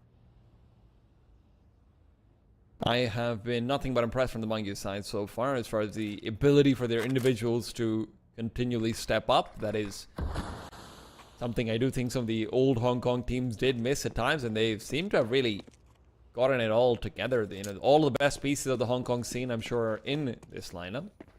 Maybe some people would disagree with me. I'd like them to show it on the server. Yeah, not even all still in Hong Kong. Like you said, True. Sunshine's in Australia.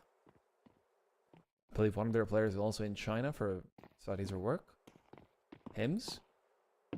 Woman Splashcake coming nearby. Not really checking into him. They are allowed to recover, but TKC is there to make sure that it's a one-on-one. So Hims is happy to collect over there. Dreamscape, despite looking to start this off very strong with both a frag and a tag, they are, in fact, only finishing up on that frag. Jay is going to be noticed as well. Terry is never going to be expected. What? He turns around and gets a frag? Impressive stuff, yes, but now with 10 seconds, he's just trying to go out and save that M4. Will not be allowed to do so. Sunshines will put him to bed, but at least he gets the loss. Yeah, a little bit of a misstep there from Terry. Got the drop, hit the instant dink, but just couldn't find the follow-up bullet that he needed to finish off the business right then and there. It's some added damage to the Mungyu economy, but yeah, dealing with these back-to-back rounds quite handily on the Mungyu side. Nice smooth communication as well, hearing the steps inside of the apartments, being able to combine and effectively eliminate any sort of trade capabilities for Dreamscape in that round. Oh, heavy mid nades. Yeah, that's something you got to be concerned about. But half of them don't even make it into the window room, so need to work on their throwing arms.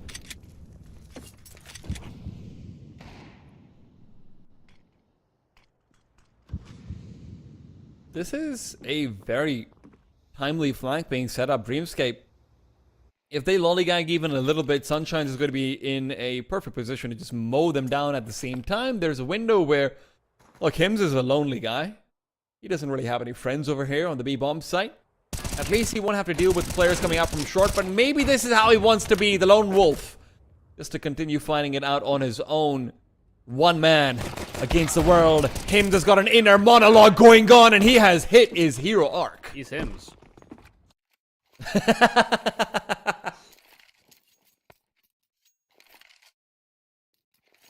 Terrible. Yep, low-hanging fruit, that's for sure. But Mungyu are currently plucking from the tree a long ancestral root of players on this Dreamscape roster, but Mungyu are the ones that are healing from their fruits. They've been playing a very appealing style of game. Look at this, double push into the underpass. Splashgate is going to be isolated, but they're turning from flashes. May not even have needed to have played so cautiously. Splashgate was alone and dealt with very quickly.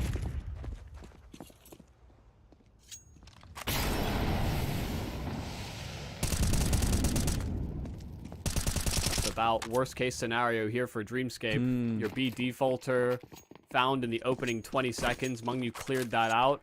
And sure, they'll still have to keep a watchful eye on B, but you see that it's having to pull an extra player out from Dreamscape to re-clear that area of the map so that they have extra options later on.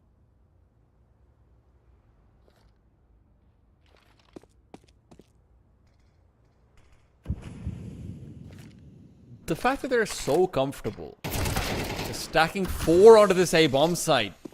Hims goes down, but remember that was the player over towards the B side earlier on. Maybe Dreamscape has a read, but they might have a read. They don't have a clue where TKC is. Double connector wasn't a setup they were prepared for at all.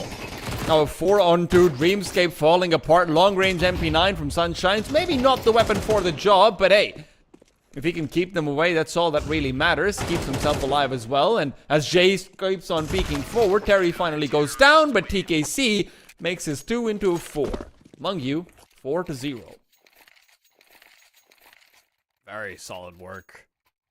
Don't think that there's anything you can really fault here from the Mungyu side thus far.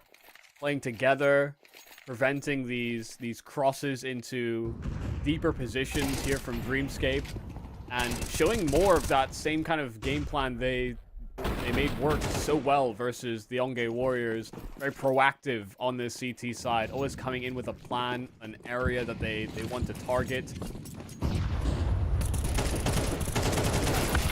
Oh no.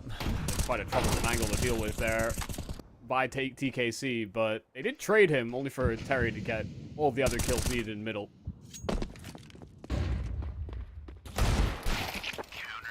Is Mungyu just the best team in Asia? Well, Southeast Asia. In Asia?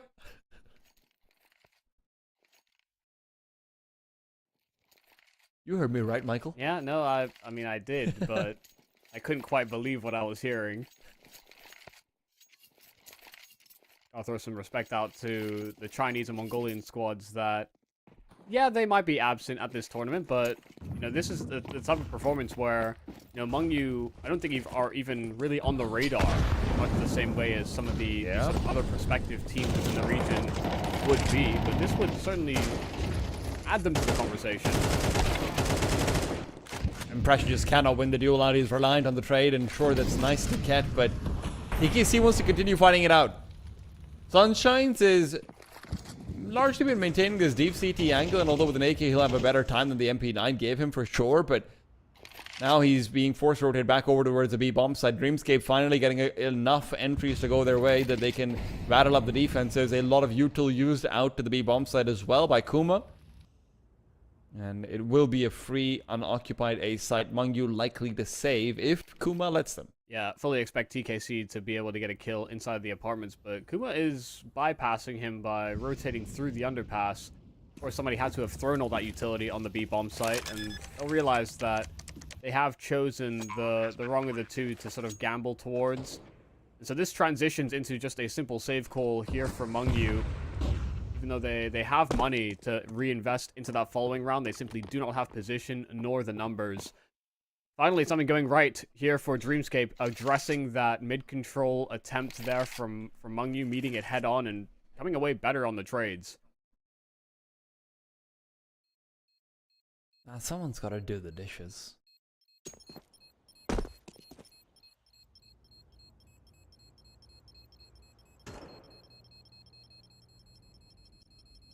Maybe this serves as a catalyst for Dreamscape. This is the problem with the way that Mungyu play. They're going to continue going for these, you know, sort of targeted hits on the CT side until they get completely stopped on some of those plays. Hell, even if they get stopped on one of them, you know, for example, that Splash K 1v2 where, you know, they pushed into the underpass to deal with that B extremity player. If he had come away with both those frags by some miracle, you know, maybe they just leave the underpass alone and, you know, keep sort of hitting towards the A ramp instead.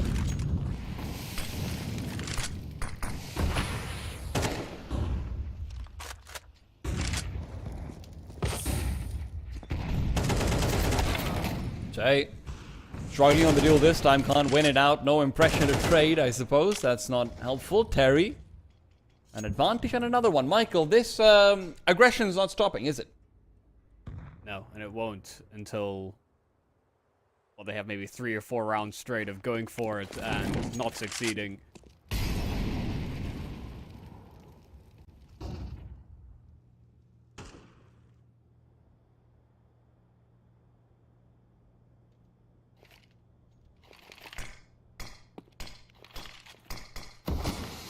That's not the best smoke. Oh, yeah, that's terrible. EKC still has eyes on connectors, so they should lean towards B here. And they've started it for sure, but maybe with Hims and Axel already here, they don't need to call the lean. Flashbang will not matter. Axel's not off the angle. Flashbang to go through. Hims will not be blind. These flashes and smokes are leaving a little bit to be desired.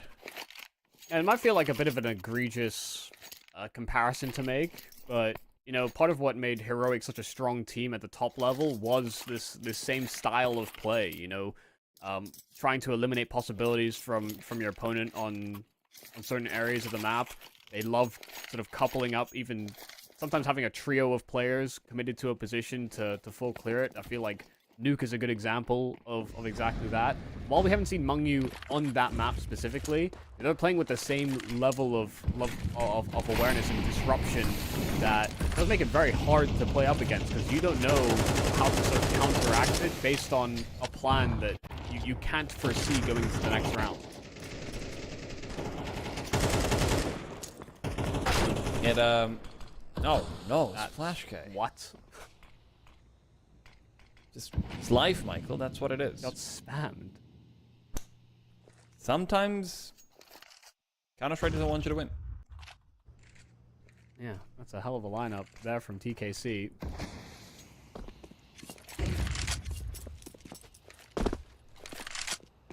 I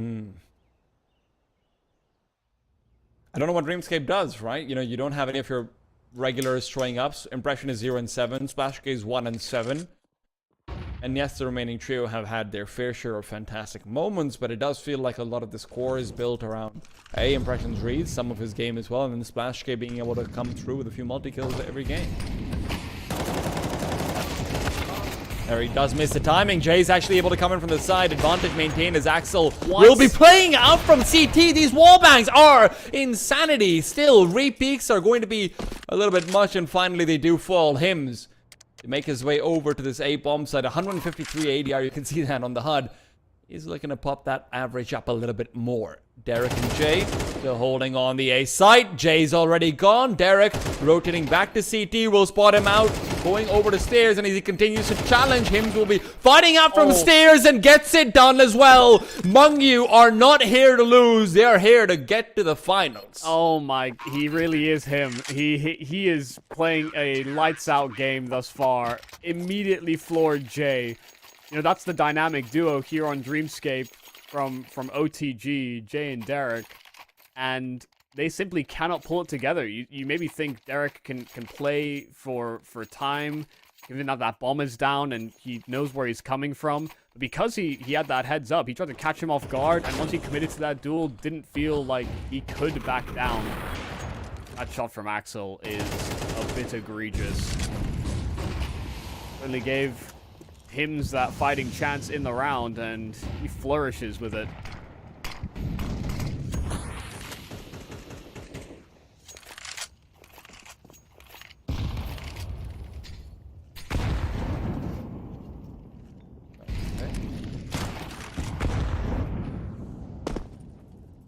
Oh no, Impressions revealed it. Ah, that's a shame. Quite have the velocity to go for that little crouch drop into the window. So yeah, a sound prompt given up. They should be aware of window. They were already anticipating it, but Impressions drawn a lot of attention this direction. He knows there's an op right next to him. If Axel full peeks this through, that would be... Oh my... He's just not missing. Nope. Bang in. Terry. Ashke wasn't really fully blinded, does dodge it, but even just having to move his crosshair away, and there you go. Dreamscape are not having the best of days.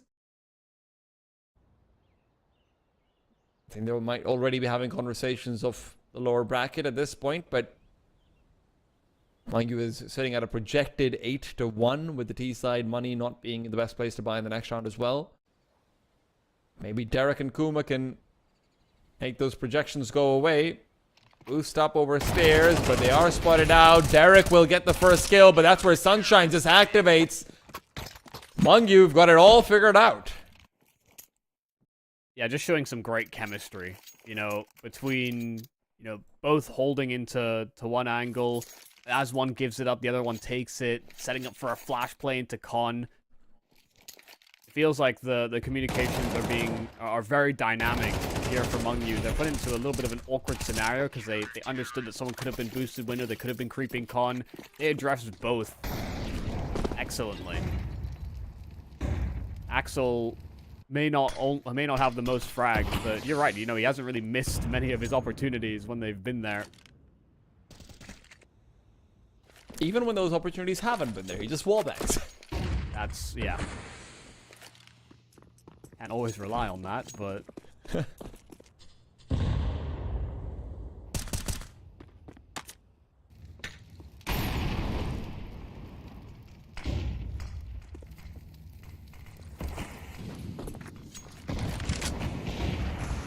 Watch out middle.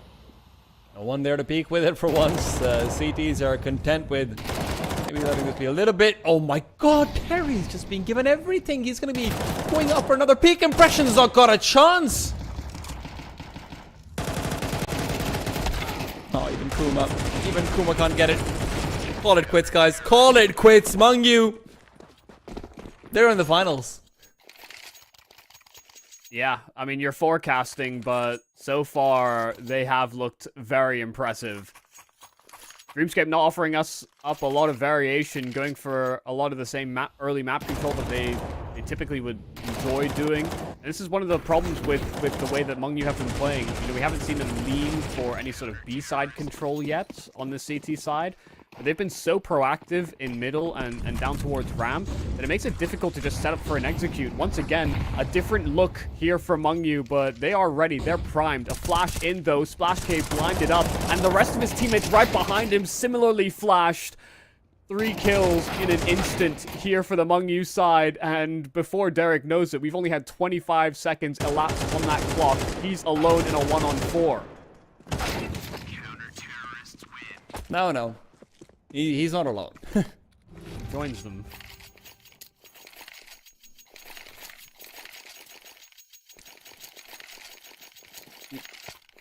I mean, the team looks this is a lethal. team that was not considered to be a top 4 seed going into this tournament. They're going up against an IGL who's famous for his mid-round calling, for his adjustments, and for his ability to get his stars to get out big moments. There's only one player with more than 5 kills on the Dreamscape side, and they keep doing the same things over and over again. They have realized that they have hit a brick wall and they don't know what to do. One last chance to get another round here, and Jay starts off with a good entry, yes, but advantages have been there before as well. Very often lost out. CTs don't have anyone in CT spawn, but as Jay pushes through, he's given up the advantage he himself worked so hard for. Flash is there, but Hims will not be blind. Goes out, gets two. Every single time he's called to the fray, seems like a multi-kill is mandated. 3-on-2 with the bomb still yet to be planted. Dreamscape will be equalizing. The fight continues. Kuma and Splashgate will keep things alive, but now the 5-7 pulled out Axel. So that's Kuma to deal with, cannot flick. Dreamscape finally get another on the board, but still 2-10. They are standing on a molehill looking at a mountaintop whose peak they cannot even see. Yeah, finally pulling together around, and it's off of just a simple A execute, and it looked as though it was about to make another one of those turns into the favor of Mungyu.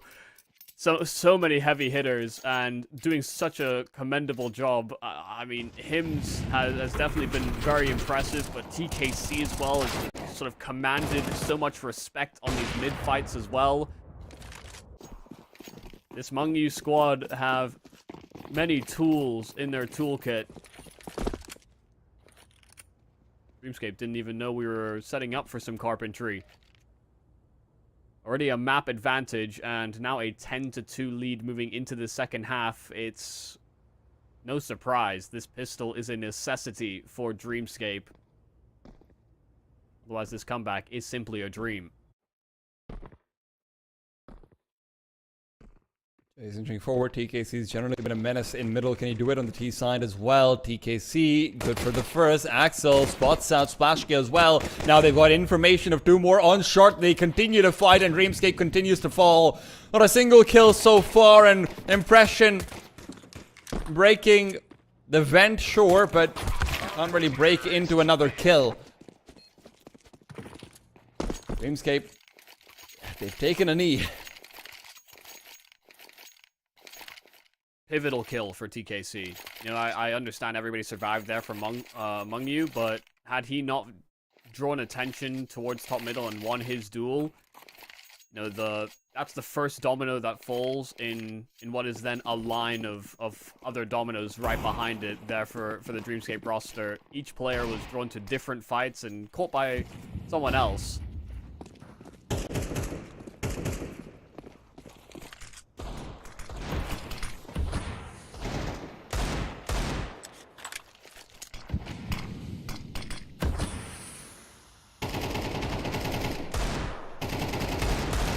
Surprises, we see a force buy here from Dreamscape. They have been desperate to find winning solutions in this map, and this force buy may not be one of them. Kuma already dealt with. Jay, though, winning his fight and getting the immediate upgrade into a rifle, but they're still losing numbers around the map. The fight for middle has been quite desperate, but Derek, in with 2 kills on the Deeg, suddenly makes it back to equal numbers.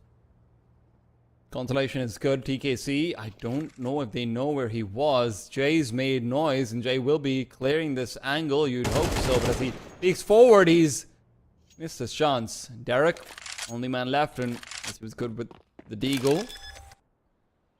But at best, it's going to be a consecutive few one-on-ones where he doesn't have the angle advantage. TKC turns around right. At the perfect time for Derek to execute through. Perhaps there's still a world where he can recover this one. Sunshines does have a very covert operation going on this B bomb site, but as Derek starts to move forward, he's being anything but covert. Very loud and proud as he will be peeking right in. Sunshine's gone. Derek single-handedly delivers them their 3rd round. Yeah, I mean, between him and Jay, they get every single kill in this round. The fight from mid from the rest of the core failing, and just being able to get that first fight into Palace, find the double kill in Connector, and then also just catch this marvelous timing. That's a miracle round there from this Filipino duo, showing us exactly the sort of caliber that can be brought forward for this Dreamscape roster. It has been quite notably absent for most of this game, but a swift reminder.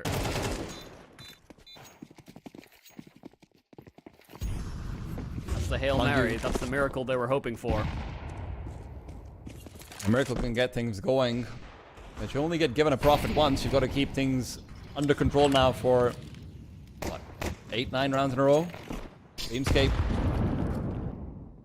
They invest very quickly into the Splashgate AWP. I like to see that. That's something they'll need to keep a hold of as well if they want to have a chance over here of keeping under wraps. Splashgate showing us exactly what he can get done with that. He's had a quiet game so far, but now that he's on his favorite weapon, maybe things are turning around.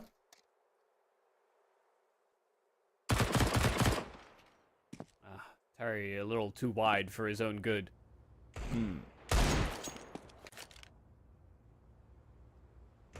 Certain hips are not made for playing Counter-Strike, and Terry is certainly possessing those. Sunshine's gone, and you can see he's the only one to actually find a frag, but even there, he is quickly broken down and brought down. Mungyu will still not have the best of buys going into the next round, but wouldn't be surprised to see a force coming out from them at this point.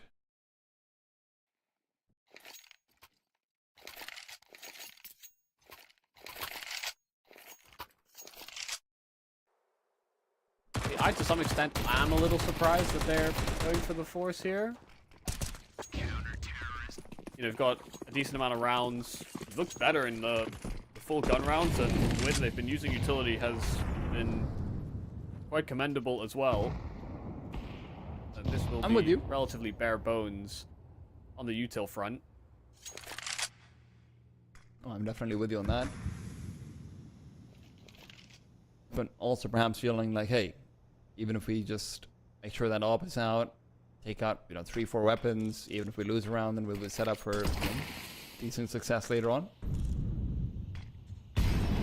Arguments can be made, but right now it's time to let the guns do the talking. Double swing from Palace, only one is spotted, I do believe, and shots are being missed. Splashgate cannot land them, and in the meanwhile there's a full scale up onto the side. Jay is the one to protect, but traded out too swiftly. No one on the B bomb side, guys. Protect TKC, and Terry kills the piece, but Derek's cornered in. Flashbang or not, he's still good for one more. An impression as he moves through the smoke is still taken down. Kuma 1 on 2 all alone. Bomb recovered, and it will have to traverse forward. Is he ready for the angle on the bench? No, he is not. Mungyu on the force spy will dash the Dreamscape dreams. Well,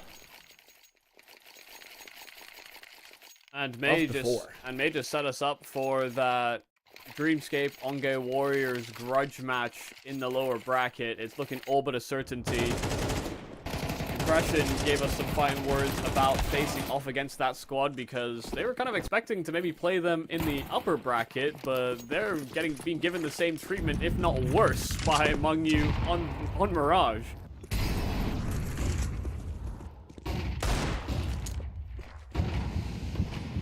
Oh. Impression doesn't know. He didn't know that they made it all the way up short. They barreled through middle. After Dreamscape had fought tooth and nail for it in prior rounds, Jay once again winning his fight in Palace, but they need to get a quick recovery, and Jay's been dealt with. There is no more presence on A, and a 2-on-4 is what's needed for Dreamscape to stay alive in the series. Bomb has been planted. Kuma's about to be caught out as well. We're already waiting for him. Yep, 1-on-4 now. Splashgate as well. Everyone is caught off guard. And I think no one is caught off guard more than the people watching in over here. Mungyu have made their way into the grand finals. They will be the first team to get there. Not a single loss coming out in this upper bracket. And what a performance. Yeah, definitely not one of the teams that we had sort of clued in to be one of the favorites. There are players and teams that have so much tenure, so much rapport. The Mungyu guys, far more of a sort of unknown quantity in that effect, but they played a solid game through and through on Overpass and Mirage. You saw how proactive they were being on CT side of Mirage, and there was very little that Dreamscape could offer us up to say that there was hope in this particular map. There wasn't, frankly speaking, especially when we head into Dreamscape's own map pick of Mirage. There just wasn't that hope. You wonder if it would have been different if it was something like an Ancient, etc., because it did feel like Mungyu had just had such a handle on Mirage. But the one reasserting thing is that, hey, yesterday we talked to Sunshines in the interview. He said, well, it's just a BO1. Oh, we don't really know what's going to happen to the BO3s. We found out. BO3s are here. Map pools are here. You've got it. Yeah, and the added confidence that they would have had beating the Onge Warriors after having to come back and then sort of slaughter them in the overtime after, they both these teams that they faced off against, one of the players, one of the veterans able to get an ace against them, and then just being able to still have the mentality reset and just simply roll over them in the following moments. So yeah, a really, really strong performance from Among You, a deserved finals appearance. And we go back to the point of mental resilience as well, Michael. In the first map as well on Overpots, there were so many of those rounds where some of those eco rounds, it felt like they'd let something slip. They actually lost out one of those as well to, I believe it was Derek's AK picked up. Impression gets an ace over there. All of these things are sort of going wrong. Splashk has one or two great rounds where he sort of made this veteran call, this veteran play on Overpass. Admittedly, you'd notice that I'm talking a lot about Overpass and not a lot about Mirage. Well, that's because there wasn't that much to say about Mirage. Only 2 players on the Impression Dreamscape side touching double digits at the end of the first half. Only 2 players had touched 5 kills. This was a dominant performance in a way that I don't think even, Michael, I mean, you predicted Among You. I'd be surprised if you thought that it would be this one side. Yeah, not in this fashion. I was expecting it to be quite a tight game, quite a close one, but Among You dominant. And yeah, I mean, they've been the most impressive team because of the complete package they seem to offer up in these games. And listen, let's maybe listen in from the complete package as well. We've got Sunshine's on the mic with us again for an interview. Hello again, Sunshines. Can you hear us? Hello. Yep. Excellent. Hell of a game from you guys today. I can't stress that enough. You said yesterday when you beat the Onge Warriors that it was just a best of one. There's a bit of randomness. You beat these guys in a full series, and you dominated them on Mirage. How are you and the team feeling now moving into the finals? We're feeling good. Like after winning the first map, like our confidence is very high, Yeah, so we just pick and everyone's come back. Yeah. Was your confidence ever shaken in the first map? Because there were these rounds, right, where Impression gets the ace. They got that one AK win where they only had one AK and no other weapons, right? Was your confidence ever shaken, or were you still like, hey, actually, we're kind of better? Now, of course, I'm shaking because I'm facing the best play in SEA, so yeah, of course I'm shaking, but unbelievable. We just win it. Yeah. Yeah. And you guys had some really great team play and talk to me about the sort of formation of this roster. I know myself, I'm a little bit ignorant to, upcoming Hong Kong players or players within the region, so to speak. How did this squad come together, and why do you guys look so damn good? Like all of them are young talent, as I would say. Like like the Opera, I think he's called Exile. Yeah, AXL. Yeah, he got inhuman reaction. He got like insane flex shot by his op, and yeah, him, Terry, and TKC. Those all are young talent. Yeah. So, my question is also actually on the Hong Kong side of things, which is that, look, I've been watching the Asian scene for a long time. You guys look incredible right now, but why is it that we haven't seen like a Hong Kong team maybe make it out to some of these, closed qualifiers for these other events and, maybe be fighting up against people like the Mongols and Atox and Tai Lus of the world? Wow. I think there's still a big difference between us and like those the T1 teams in Asia, but well, I think we can try to win them if we practice more, watch more demos, and learn how they play, and yeah. All right. Yeah, I mean, given the performance you had today, I think there probably is an argument to be made you guys could face off against some of those teams. So, any sort of parting words? It's Onge Warriors versus Dreamscape in the lower bracket. Is there either team that you'd want to play again? Would you want to play the Onge Warriors in a best of 3 instead? Wow. I prefer Wonge Warrior, maybe. Yeah, because we just play BO1 with them, but not BO3, so maybe it's time to BO3. Yeah. Yeah. Well, listen, It's going to be a best of 5 for you guys tomorrow in the grand final, so good luck with that. You said a BO1 isn't much, now you want a BO3. You've got to do all 3 over here to win the tournament. But looking forward to seeing you guys then. Thank you so much for joining us, Sunshine. And again, man, congratulations on the big win. Thank you. Have a good day. Thank you. You too. It's already started like a good day. I mean, you know, we're moving further and further into the evening for him, but I think they're gonna go to bed smiling if anything else. Not only beating both of our sort of veteran teams in the final moments of the Eflare 100K Invitational, but now landing themselves into the finals where, yeah, maybe expectations weren't set too high, but they've been lights out this whole tournament run. Listen, Michael, I don't know about who your MVP would be, but mine has to be TKC. Obviously, Hims had a fantastic second map as well, so he might have accelerated in that race a little bit, but TKC felt like he was just such a consistent piece in that first and second map as well. I think there's a real argument for him to be made, but, you know, maybe you've got something different in your mind. No, I think that's probably the fairest one. You know, going from map to map, it can be a different person that really steps up, but TKC felt like he was consistent pretty much throughout, and no, it's actually never Terry. mind, actually. Fair. Yeah, also another sort of fair assessment, you know, Axel had some nice highlights, you know, we saw, Hims have some nice highlights, but both TKC and Terry did such a solid job kind of throughout map to map. Well, listen, for once, the admins might have pulled one out on us. That's how we know we're getting to the end of the tournament, when admins are getting things right, guys. But I can't have that happening. I'm going to go send it to a break. But good for you guys. We've actually got an accelerated schedule. That means that in 20 minutes, we're going to be back with On-Game Warriors going against Dreamscape in that lower bracket final. It's a full best of 3. It's a grudge match. Let's find out who takes it.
Absolutely dominant first series. I'm hoping that we don't have a repeat in the second as we head into our grudge match. The Eflare Southeast Asia 100k Invitational has only got 2 series left to play, and the lower bracket final might be the most exciting one so far. I'm Tea Time, he's Michael Yumi Cassidy, and we're here to talk about history.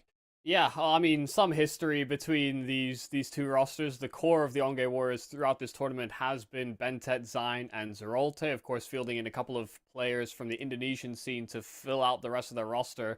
But I mean, we had Impression on the interview say that the only player that he actually played with was Zine, but this was also the team that he stepped away from the previous NKT to then pursue other sort of modes within esports.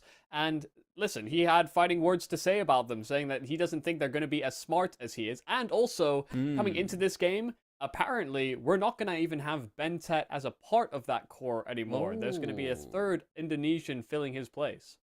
It is going to be Clip, of course, who was the 5th/6th player of the Indonesian national team that was sent over the ISF Asia Championships. Also, I believe, was not a part of the Army Geniuses lineup. I think he actually stopped playing with those guys afterwards, but, you know, I would have to sort of go back and double check on that one just to be sure. But obviously, you know, yesterday, Impression had a lot of fighting words, Michael. He didn't have a lot of fighting spirit in that first series, though. Yeah, no, that's certainly true. You know, especially moving into the Mirage, it felt like they were completely lost for ideas, didn't know how to address what Mungyu were throwing at them in that series. But that was the same kind of problem that the Onge Warriors ran into, albeit more for firepower reasons than for sort of being outmaneuvered tactically, like we saw Impression kind of have to deal with in that last series. Look, sure, that's fine and all. You can talk about firepower reasons, but also Impression and company didn't get to overtime. They weren't, you know, sort of leading the pack against them. And listen, some of that comes down to Bintet. Bintet was a very crucial factor in there. Zine was as well. It was very largely between Bintet, Zine, and Marcia about who could sort of keep the ball rolling, and eventually they did slip over it, but still, that's a much better performance on Mirage. So, you know, on paper, the MMA math seems to say that Onge should be better than Dreamscape, at least on that one map. But maps are important in Counter-Strike, Michael. Let's talk about the maps that we're going to be having on the server today. I was expecting an Ancient to be there, but also honestly was expecting a bit of an Inferno. We did get told what the maps are beforehand, guys, so sorry about that. But the immediate Vertigo and Anubis bans will mean that we are denied some of the newer additions to the pool overall, and it will be some classics as well as Ancient. Yeah, as well as Ancient. Like, let's not forget, Ancient is also a fairly new map. I think the order of it was Vertigo, Ancient, and then Anubis being added to the circuit.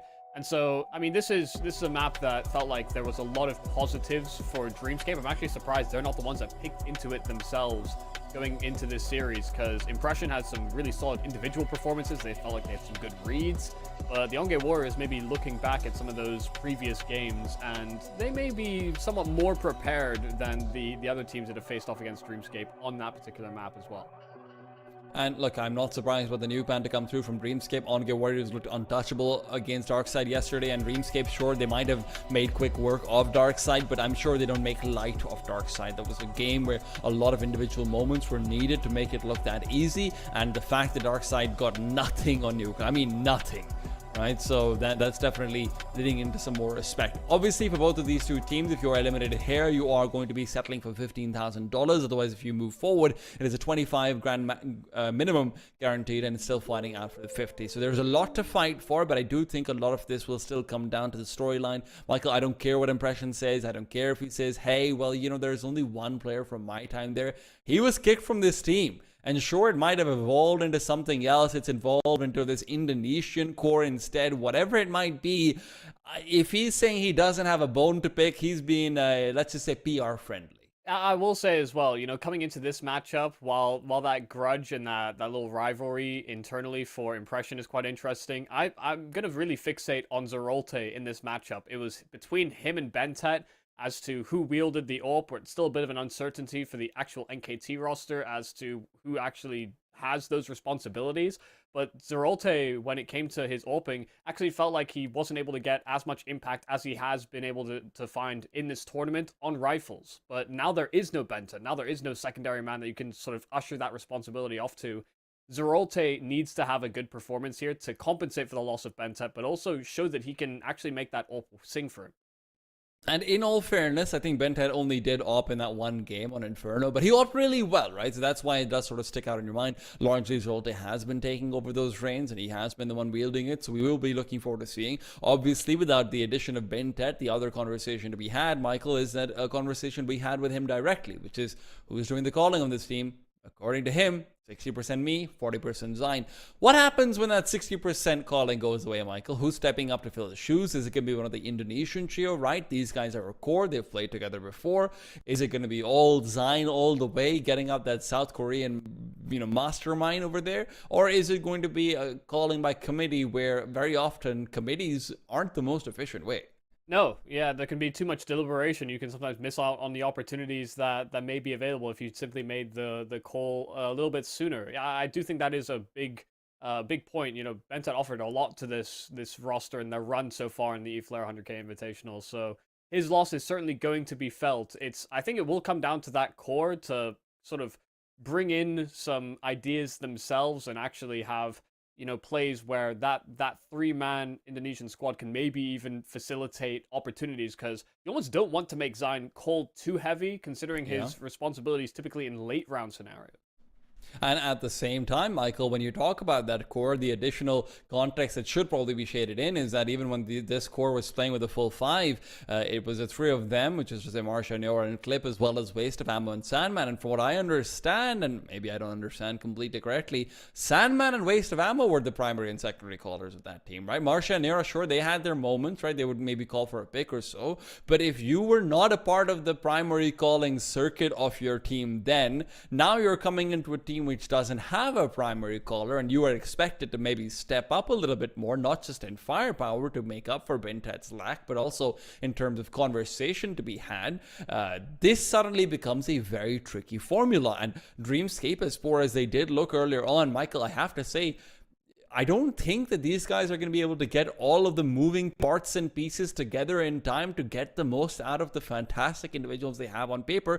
Dreamscape should be the one heavily favored here. Yeah, I think if we were going to talk about predictions at all, Dreamscape would be my pick coming into this series, basically because not only have they had to play one best of three today, in which they underwent a bit of a beatdown, sure, but they at least still keep that five-man together. I think there's a bit of uncertainty with Onge Warriors with that dynamic shift of who's calling, how the AWP is going to do, will Clip sort of ready and rearing to go, and does this Indonesian core even change the sort of core philosophy of this Onge Warrior roster? Yeah, I mean, time can only tell when we actually get to witness them in the server.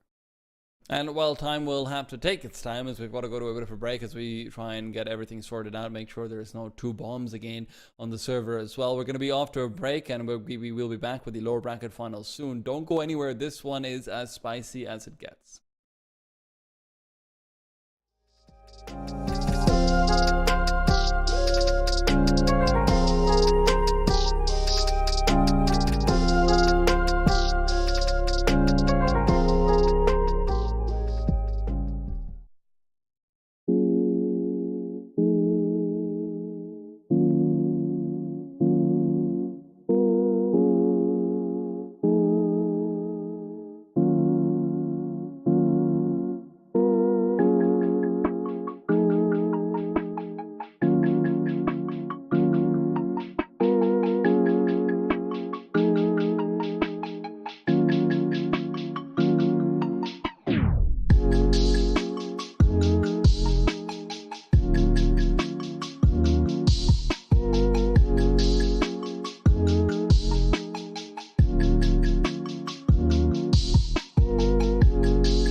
might have taken us a while to get on, but that's because we had to boot a couple of people out. Marcia will be accompanied by Waste of Ammo instead of Nera. Waste of Ammo, of course, another one of the Indonesian team who did actually go over towards the Riyadh for the ISF Asia Championship. Unfortunately, we're having some anti-cheat issues for Nera, and he wasn't quite able to get that working for himself. Dreamscape now are playing up against 2 stand-ins and not just the one. Yep, should be more advantages for them, but we'll see how this T-side pistol goes. Splashka finally finding Zine, and a bit labored between both of them, but Marcy has found a counter. Jay trying to slip himself in through middle while all that presence was being drawn over through long. This is just the early round. This is just the opening 30 seconds. This is yet to be determined whether Dreamscape actually scale with it. Kuma's still holding for a connector push, and Clip somehow gets the better of Kuma. Completely caught off guard, sure, but a battle of K's ends up with a follow-up frag. But again, it's a traded one back. Splashka lightning quick on all his duels. And he's still looking for one more. Nose clips on the other side of it. Now these CTs have yet to reveal Zeralta's position. He is actually looking to push in to be short. And given the fact that the bomb is headed, at least seemingly so, back to A, that might not be the best of decisions. In fact, Zeralta just getting a sightline out of Monster. Even so, in the process of getting this information, might be taking a bit too much of time off, let's put it that way. Yeah, it's a bit of a gamble as well. You know, these are positions that are great for stopping any sort of B-side progression. So if Dreamscape simply contact their way up to A, it will be uncontested. And with the timer looking the way it is, it does feel like the A site needs to be called out by the CTs as well at this point. But they will not be able to get there before the bomb is planted, not even close. The plant is in a slightly awkward position. It's not quite as far as it could be, so I think that's actually safe from CT. If you try to defuse from on top of the truck itself, I might be wrong about that, but with the players playing double garbage and bank, the CTs are going to be in 2 very diametrically opposed angles as they try to go for these duels. Now Zeralta might be getting one for free. Derek had pulled out the grenade. Splashgate will need the full ace, and he simply can't get it done. Clip a triple off his own, and he will be able to go through and let them get the full defuse. Yeah, making sure that Zeralta gets on it as well, just because time was getting a little bit low there, but he has the kit and the smoke available. Really nice reaction here from the Onge Warriors. A very slow late round 2 versus 2, and even though they conceded a lot of control over on that A bomb site, just enough attention drawn away from that. Nice little play there from Zeralta. What an effort Splashk made in this round. To have found the kill on Zine, and then those 2 counter kills into Bathroom. Had his teammates not fallen elsewhere on the map. Could have been a Dreamscape round. Still, Onge Warriors starting with that CT pistol. Will be a force buy here from Dreamscape, getting that plant and doing as much damage as they did. So there are rifles aplenty here for the attack. You'd say they have a better buy than the CTs as a counter, but utility is the one thing they skimp on. True. I am a sucker for util buy. Unfortunately for the CTs, they don't have that much left holding their belts up anymore either. Clip is maybe hoping to catch a timing. There's no one headed over towards him. Jay will be his first victim. Derek is a potential victim, but in fact it's Splashka on the other side who's going to be getting the favorable duel out perhaps, but it's a very long and labored one. Zine actually assists, and there's no space for Clip to go. Zine picks up another, but advantage held on to just barely by Onge Warriors. Yeah, 2 rifles still around here for the CT side as well, so after all that siege on long, they not only spotted the bomb, found a man advantage, and still have guns that can sort of fight against these rifles that Dreamscape brought through. This could be a round in which they firmly capitalize. Impression, lovely shot. Caught off guard, but surviving by the skin of his teeth. Did struggle a little bit on the last map that he played. Mirage was not a great showing for him. I think at one point he was 1 and 12, something like it. Zeralta and Waste of Ammo are hoping to be able to pair together and finish this one off.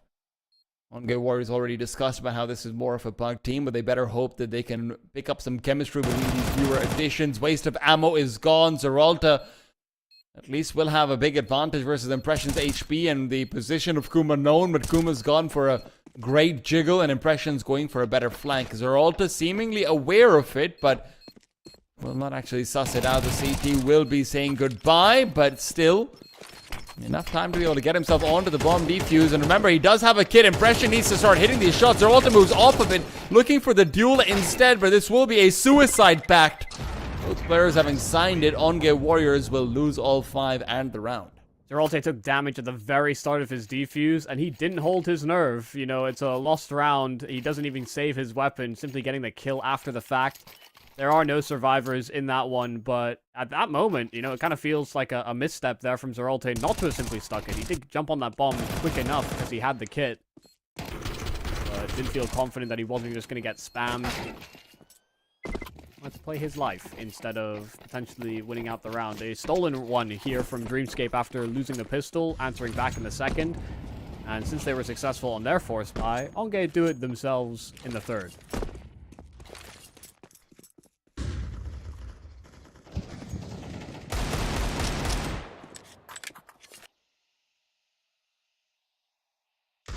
Something you were noting to me is that waste of ammo is more an AWPer as far as, you know, versus him and Zeralta, so his responsibilities on Zeralta should just be frag out like he has been so far this tournament. On rifles this time. In goes Jay. Splash K caught out. Flash is good, but Clip's fire is not quite meeting the face of Impression. However, he has delayed the bomb from being planted, and as the T-side start to send over a bit more assistance, Jay's found another one. It's Jay who continues fighting it out. Clip's position known, and as he will be facing out the dissipating smoke, there's a double swing there to keep him underneath wraps. It's another round on the board for Dreamscape, and the CTs will take a knee in their money. Yeah, good decision there from Dreamscape to simply hold as well. They knew they had Clip completely siphoned. That smoke that was freshly down not long. All they had to worry about was these rotates that came in through Bang. After Jay deals with them, then simply hold for that smoke to fade. And there's not much more that Clip could have done there. Considering he's come in as a stand-in, already coming up with a couple of important rounds for the Onge Warriors. Ones in which they haven't always been able to capitalize. But nice to see that he's in good form for this game.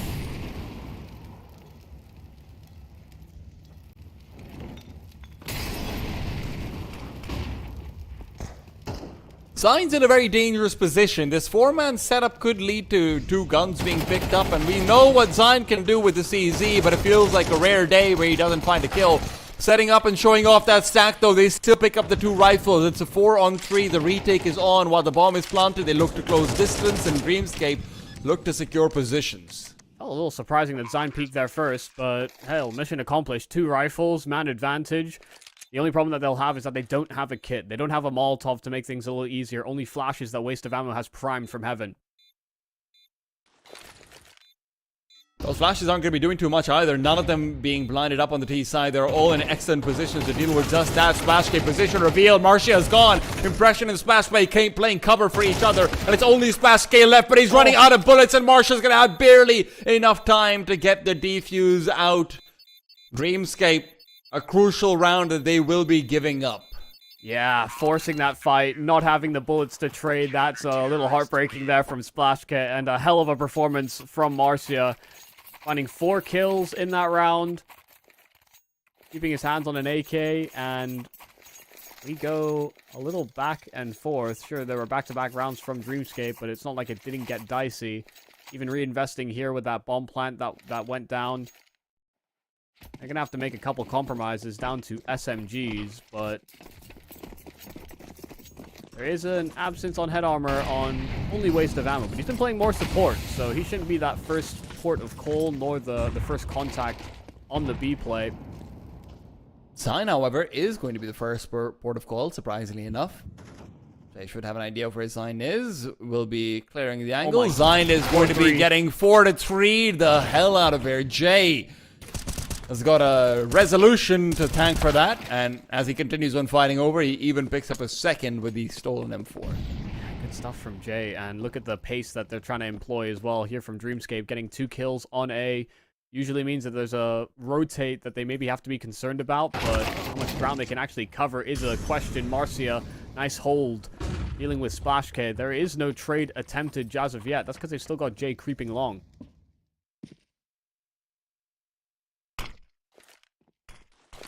Marshall trying to get ahead of the smoke with a flashbang above. He's revealed it. Oh, that flash is beautiful. Unfortunately, he's not quite ducked in enough to prevent Jay from getting another frag. Impression, what's going on here? A bit of overthinking as he tries to turn back and turn to the B-bomb site. Might have turned the round into Onge's favor instead. Waste of ammo peeking in. Jay is gone. Finally, the menace has been terminated. And Derek perhaps should be expected, given the fact that Impression wouldn't have been going back to the B-bomb set with no one nearby. Now position really, truly shown off. Waste to finish him off as well. Onge Warriors, robbery on robbery. Yeah, I mean, Impression thought for sure that it was all clear. Derek creeping all the way up to short and seeing a whole lot of nothing. Cleared a number of angles on that B-bomb side, but once Impression dies, they have to reel themselves back. And that's when Waste of Ammo just finds isolated fights. He even made a step inside of the bathroom, so it's not as though they didn't know where he was, but that was a critical duel for him to have overcome.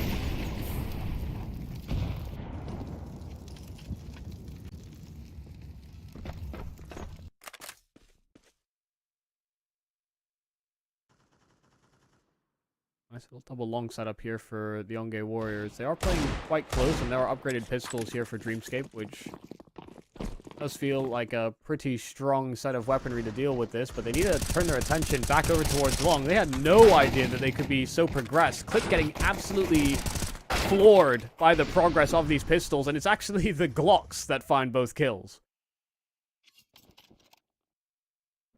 I mean, that's the way you write it up, but hey, Impression. Good opportunity now given up. Splash K peeking out. Jay's in fact the one to find the frag, but as he's turning back to maybe look to recover a rifle, Marsha is there to trade. Now Marsha and Waste will be looking to split the map, perhaps not really sticking to each other.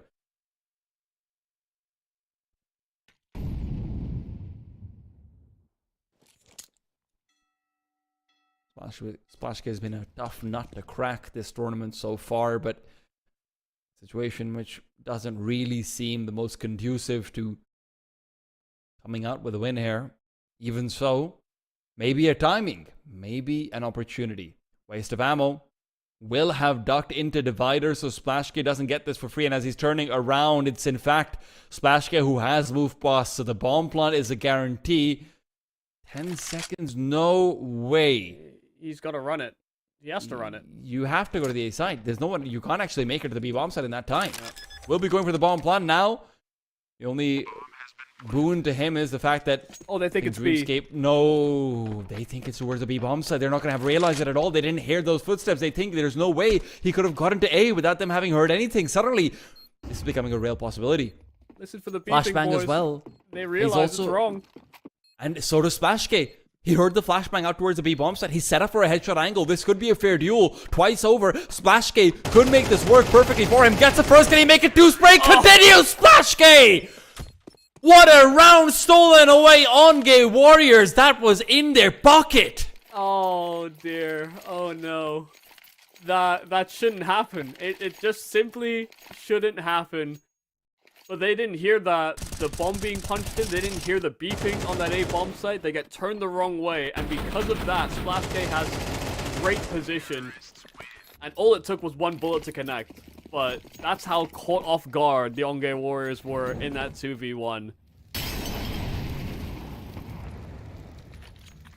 I'm not sure, but I think the fact that Splashke even went further in, so he felt like he was obligated to plant sort of on that corner rather than the back of dice. If he plants the back of dice, I think he might have been heard.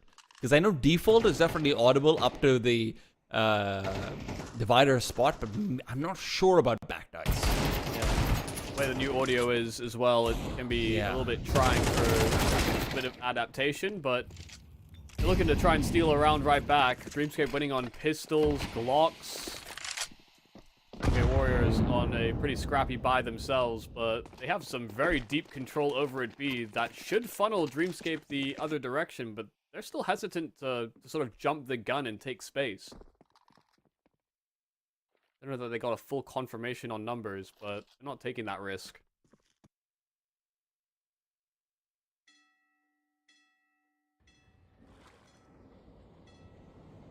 We've seen a few opportunities where Dreamscape have obviously in the late rounds been able to bring something together. We've also now seen Impression maybe make a bit of a mistake in the mid-round calling as well, here and there.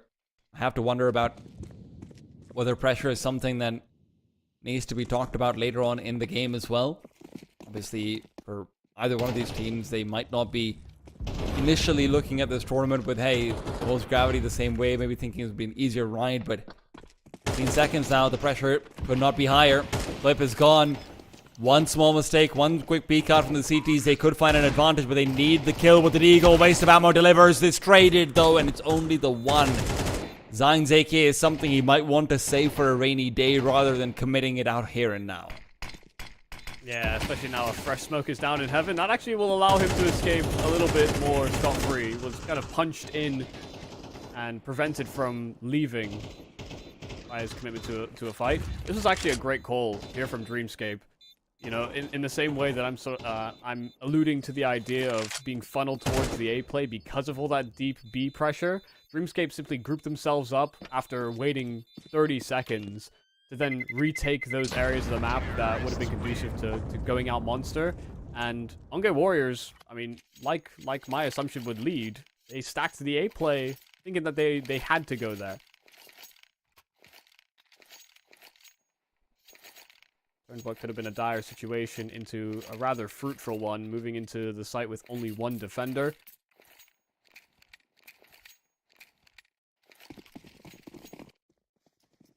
This time, no commitment in the economy from the Onge Warriors, only that AK in Zion's hands. Upgraded pistol, sure. Waste of ammo, it's actually gone for the dualies, which on low buys isn't, I wouldn't say many people's first choice. I would say it's not even their third choice. But hey, he knows what he likes, and the clip is a demolition. Sign, set up for another frag over here. Good damage being dealt at the T-side economy. This is not insignificant. Especially if Zeralta and Waste of Ammo can make their way here soon, and the Onge Warriors wants to continue and fight this further and further ahead. Doesn't seem like that will be the case. Oh my god, the timing from Zine! Splashke will be ruining the day he put away that AWP. He's so angry. He's got to be so upset with that. Got to be an independent play here from Impression to try and take some room, and there is room to be had on this B site. Finally, door opened here from Zine, and so Derek knows that he's still hovering around that position, but will they expect a flank? It is Waste of Ammo with an AWP, and he's being very audible, but has to try his best to stay out of earshot. They're going to be peeking out. Waste has got that one for free. Now Derek's all alone. A 1-on-3 peeks out. The AWP is quick one. The scope. Waste of Ammo. Yes, please. That's a very nice second shot to come through, but Zine's really the one who sets up the round. Waste of Ammo is the one who chomps it down, I guess. Lord, this is a scrappy game already. Yeah. A lot of back and forth, a lot of low buy wins. Neither team can find a bout of stability. This is exactly what you want a grudge match to be. Again, down and dirty, really just the impression to Zine head-to-head, considering Zine's probably dictating still quite a lot of the calling. We had it from Bentet, 60-40 split, that Bentet was taking most of those calls. Now that he's no longer here, expecting Zine to kind of step up, and so it is a brain-to-brain matchup, but the rounds are in such chaos that I don't even know you have much time to think.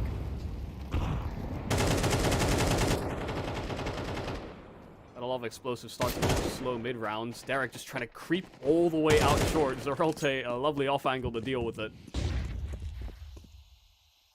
Jay. Keep and crawl through. Zine hasn't realized how many people might have gone past him by now. And Clip for sure does not know. Jay's moving past. This is going to be something he second guesses himself about, but he could still potentially line up to Clip. Let's go on. Lucky. That's all you can say. That is pure luck. Maybe someone called out, hey, there could have been a crossover. Be careful. You know, we did have that lurk before as well. It's not even that. It's timing. They thought that they could have been creeping up long. That's why Clip was peeling back. Jay needed to pull the trigger. That's a missed chance.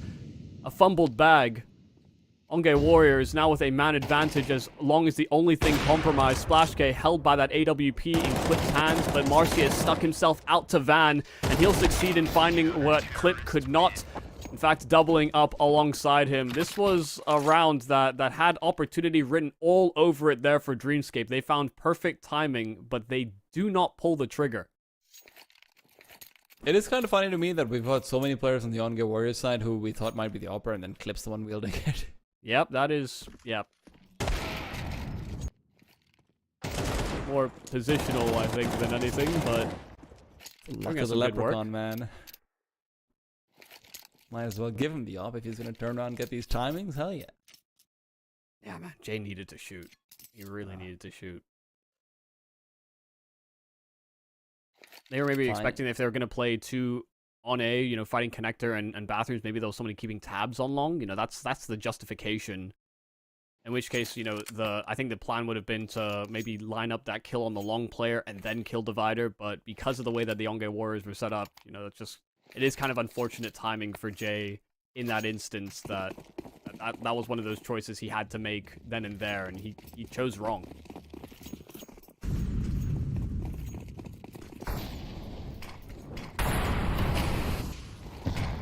Fast play, this is something they did try to go for as well, but a smoke is not going to be helping them out at all. Waste of ammo looks clinical on that M4, not a single wasted bullet.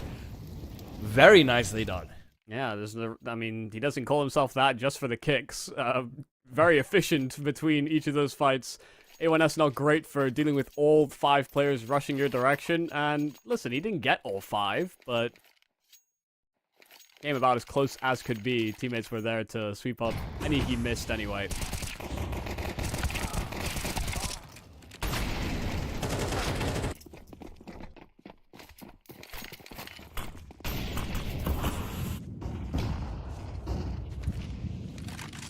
Now I start to wonder what the Dreamscape second sort of plan is going to be, right? We saw Mirage didn't seem to have that plan B in the same way. I hope that they're not caught into the same trap on overpass here. Clip continuing to aggress forward. Oh no, Jay's just not getting any timing at all. Clips has got the better of him. Uma now, as he goes forward, he's confused about where to look. The flash is perfect. Zeralta has set up Zine. The X-Bros have come through with a quick double. At the moment, the Onge Warriors are being propped up by the performances of their stand-ins. RC has been pretty solid throughout the tournament, but now Zine's having a round, just feasting on them. This is what you were kind of talking about, you know, when we were unsure about who would actually be playing. Of course, we were under the assumption that Nero was going to be playing, but Waste of Ammo, Sandman, I think you were saying were co-calling? Yeah.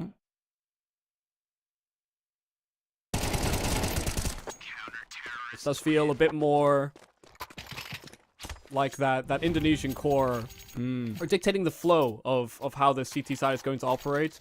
Design and Zeralte are still involved. It's actually a very tightly packed scoreboard for the Onge Warriors. But now finally we get a bit of stability here for Dreamscape, not only dealing with the pistol, now moving into a gun round and looking clean while doing it. Clinical, man, and could be an 8 now for Onge Warriors after what was such a back and forth beginning. Jay is looking to accelerate. The flashes will not be connecting. The nades do barely anything. He's back in the smoke, and Zine in the open, unable to control his spray. Clip is still going to have a chance to get yet another one out on Jay, but this head-to-head might be delayed. Jay, however, maybe wants his date. Still challenging. Zeralte re-aggressing and has Clip alongside him on that AWP. They're trying to set up for utility here on Dreamscape, so they're going to get caught out. Derek not prepared for that fight whatsoever, and Zeralte running and making his way through the bathrooms, has the bomb at his feet and can't find impression too. It's all on Kuma to really deal with the menace in Zeralte, and he'll quickly dispatch of him on that tech. Marcia is now left in a guessing game. A full minute on the clock, and Splash K's already made progress with his scout, but... Oh my god! Splash K got caught! But it's a quick flick, a quick adjustment, and it will keep them contained at 7. Finally, Dreamscape getting some of that timing going their way as well, maybe. But Kuma's the savior of that round. The Tech 9 double kill is huge. Didn't look like they were going to have a chance, and Zeralta was set up for even that third kill, but Kuma just gets the better of him and a second. So, nicely done, keeping things doable. 5 rounds on the T side. Listen, could have done better than that, but that's not a bad scoreline, and that's what they need to keep in mind as we head into the second round. Yeah, I think it's even, you know, a bit of a miracle for both the squads. There was a lot of low buy wins for both of them until we entered the latter stages of that game, and now one that goes Onge Warriors' way. Quick play into B, though. Kuma's going to be trying to take point over here. Marcia's taking him down already. Waste of ammo trying to go in, but there's too much team damage done. Jay as well, good for one. Zine labored on the back line. Will finally come through and come alive with the T side. Will get the bomb plot in on time. Derek continues to fight forward. No duels being given up to him. Not for free. It's Zine taking fire instead, and he is winning these fights. Clips here to help out as well. No one's getting the kills, but I can tell you Derek's not getting any more comfortable as he's cornered in and finally forced down. Yeah, I had to commit to a reload, ran out of ammo, and there were just simply too many targets swarming him at the end there. A very simple call here for the Onge Warriors, just committing to a fast B attack. And the Dreamscape players just simply did not find enough on those initial exchanges to really have much of a foothold back onto the bomb site.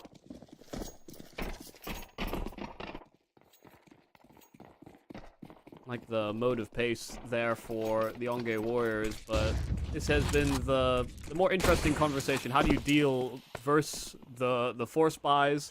Can you stop them?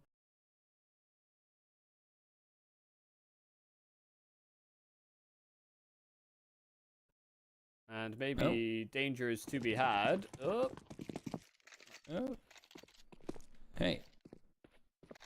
Ups and downs happen in life, and sometimes on the field as well.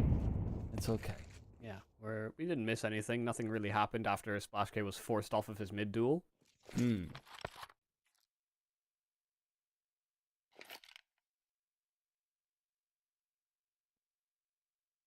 Just comfortable with that though. Splash K hunting for information and maybe an unaware Onge Warriors player.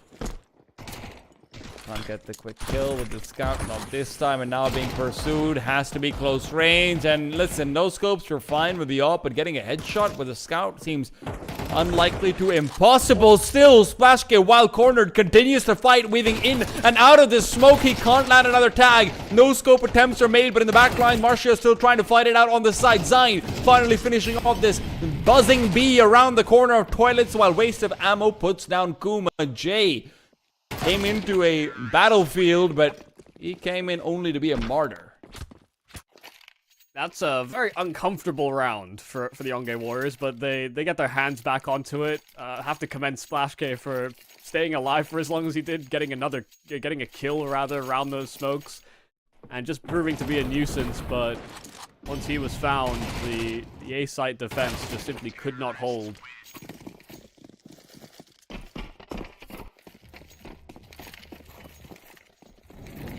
So far, so smooth here for the Onge Warriors. I say that last round was smooth, but, you know, compared to what we had in the first half. Smoother. Yeah. The sea has never truly calm, it is only sated.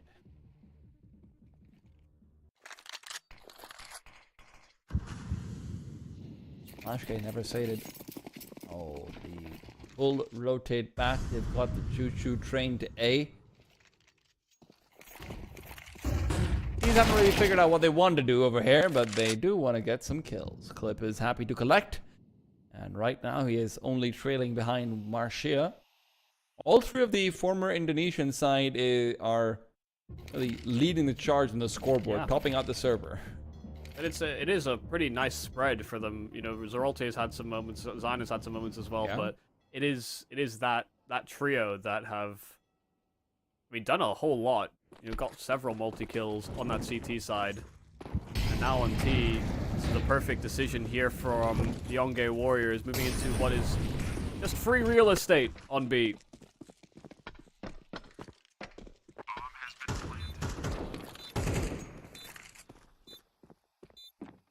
Waste of ammo. Well, doesn't really even seem like CTs want anything more than just pick up an exit frag or two, maybe a rifle to be saved, but that's not going to be easy. These are seeming to be fighting with each other pretty close by. Zine and Clip go right into the short tunnel, and that actually makes them a bit more susceptible to going down here. Perhaps CTs finally reveal themselves. Marcia good for one. Zine peeking out. He just goes for the double kill. There you go. He knows there's eco frags to be found. Don't deny him. Jay will take one down, but Zine is more than adept at picking up the easy one. Impression was just serving as covering fire. You just kept spamming on that corner, expecting the swing, and then when it came, he wasn't ready. You know, he didn't react. Guess there is a use for the dualies on low buy rounds if that's all they're gonna do. He's only a manager. Maybe now, yeah. This manager has taken out some of the hopes and dreams of other rosters we had participating in the Eflare 100k Invitational.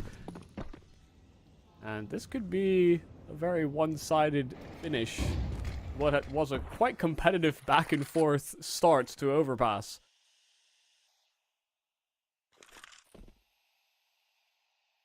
God, so many missed monster smokes. Yeah, not the best. Jolt has gone in the meanwhile. Dreamscape. They do feel like they are having their clock tick out as far as Overpass is concerned, but there's still conversation to be had. Derek turning from flash only to face into the T side. Second flash, Zine. Happy to collect. Flash and impression. The Booty Boys haven't really been able to get down to too much action, but Splashgate perhaps this is going to be the round where we can see the two of them pull together. Impression taking this chance to push through and forward, but a Molotov will meet his feet. And with this, the CTs are still locked out of the bomb site. The only player who can access it is Splashgate, but he's still watching out for any lurkers to come through. These three CTs back in spawn need to be the ones to regress forward. Back and forth trade to start it off, but still no urgency here from Dreamscape as of yet. They have the kit available and wanted to wait out the util, so they can collapse after it's all elapsed. Nice little composure there from Dreamscape coming in for that retake. Knew they could play that clock to a fiddle and get all the kills they need to break back in. This isn't quite the whitewash that I was sort of alluding to just yet. They have the brush in their hand. They just have to maybe make sure they can apply the paint before they get shot down. This could be a turning point, though.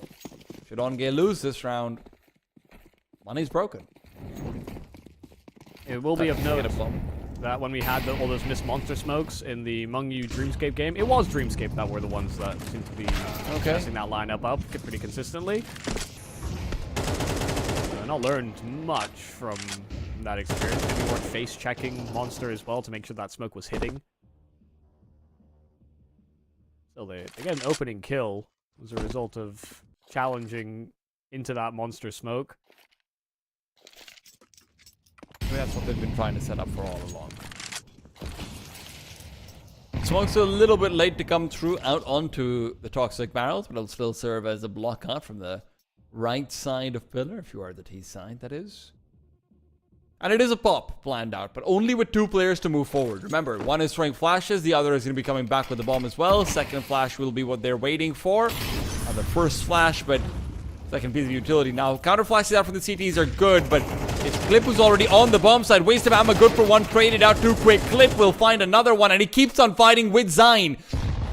CTs just weren't fully prepared with the manpower on this site to come through with all the stops. Splashgate trying to accelerate before this teammate comes over. Clip is down. The nade will do nothing. Derek continues to fight, and now with position given up, there's no reason for the T's to challenge this. Zine, however, is left alone, swings out wide, and that is a critical mistake.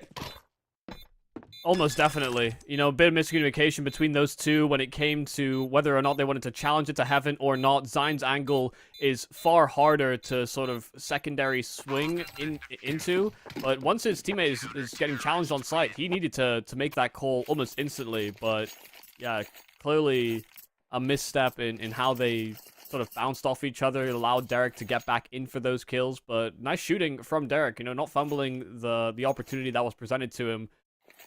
a close round, but back-to-back defuses, back-to-back retakes for Dreamscape. This one not quite as healthy, but one that they'll certainly take since they trailed.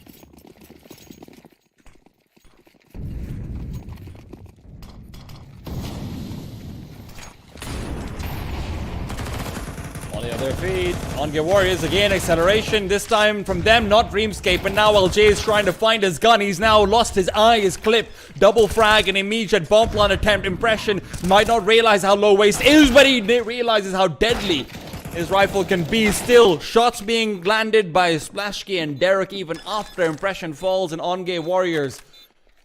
That ruthless push through will give them a bomb plant, but nothing beyond it. Yeah, nice job getting that utility deployed early. Taking so much damage to the Molotov, the smoke to disperse the flames was a little late. And in that chaos, it is quite close in terms of just how much space they concede on that B-bomb site. But Impression did a good job of sort of getting back into it with those couple of kills. Even if he lost his life to waste of ammo, that was also not a frag that he could really challenge, because he was sat behind default, getting that plant in. Don't want to be fumbling util. Don't think Impression even really had any left. Alright, this monster smoke does hit. I love that we're keeping tabs on that.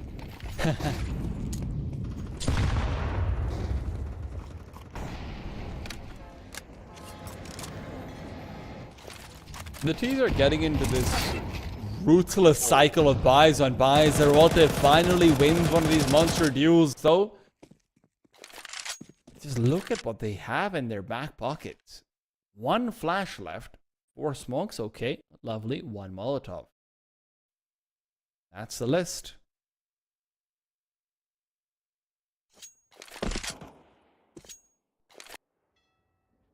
And they decide to use none of it. Contacting into Banana, flash from his teammate to allow him to peek into that position, but he didn't spot anyone. Now catching Waste, jumping up, and there was no one covering for his progression.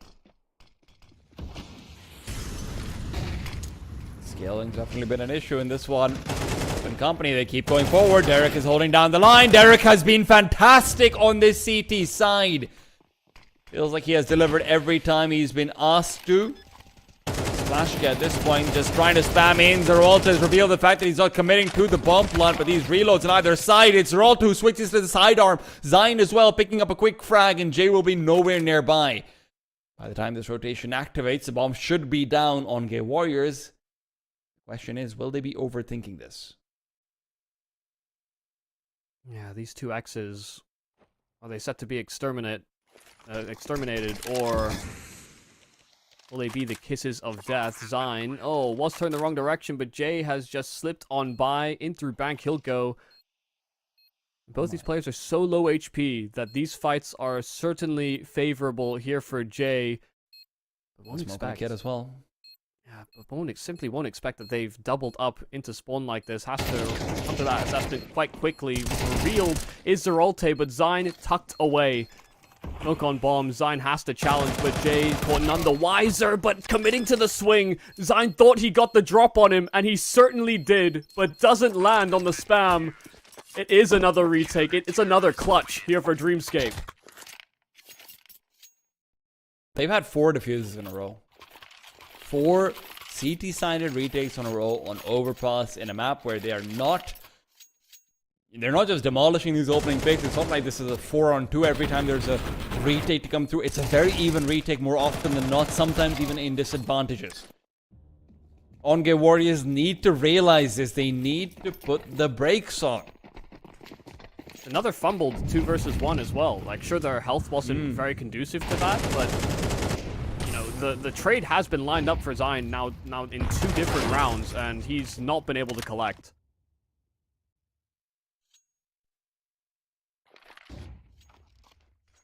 I think it's fair to say you and I have a bit of a soft spot for Zain. You know, his play, being that solo man from Korea that's still plugging away in Counter-Strike while others have fled. But those are rounds that we'd attribute him winning, very typically. That is a Zain profile.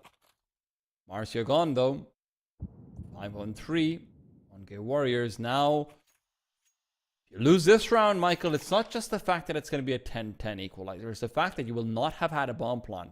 This will be your first round after this where you do not have a full buy. Splashk is lining them up. And at the very least, the bomb plant should be guaranteed, but that's been very little solace so far when you've lost 4 rounds to retakes. Derek, much quicker to the site than maybe you'd expect him to be, and you will find the instant kill. 4 on 2 now. This retake is nearly guaranteed at this point. Dreamscape will move on, but Waste of Ammo and Zine are hoping that this post plant can give them a bit more luck than before. Zine, good for the 1, will not be committing for more. Waste is not covering up the cross either. Derek will be spotted out. Now Waste starts to commit. Will have already revealed his position, but because he didn't get a kill, he's not contributed to this post plant situation at all. Dreamscape will find the 10th. It was underneath the leg of one of the T's side, but no amount of camouflage will hide that red beak. Yeah, I was looking all over for it. Like, I know I hear it close by. And had the bomb timer been a little further in its cycle, maybe that could have come back to bite them. But yeah, Dreamscape, again, just very successful on these retakes. 5 plants, 5 diffuses. This looked like a round where Zai might have been able to make up for some of the lost time and lost chances. Especially when it was looking as dire as it did.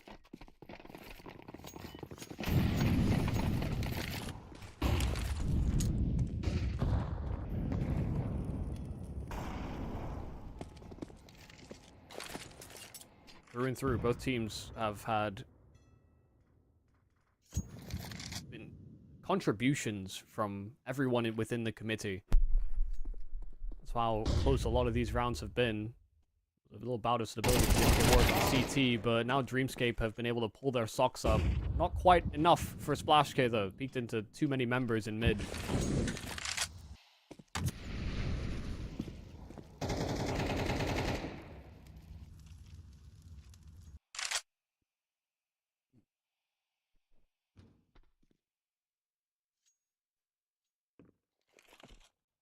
They will want to reaggress. Derek playing close side bathrooms, just waiting for his teammate to kind of link up with him. Impression does have a flash primed for Derek's peak. It's gone though.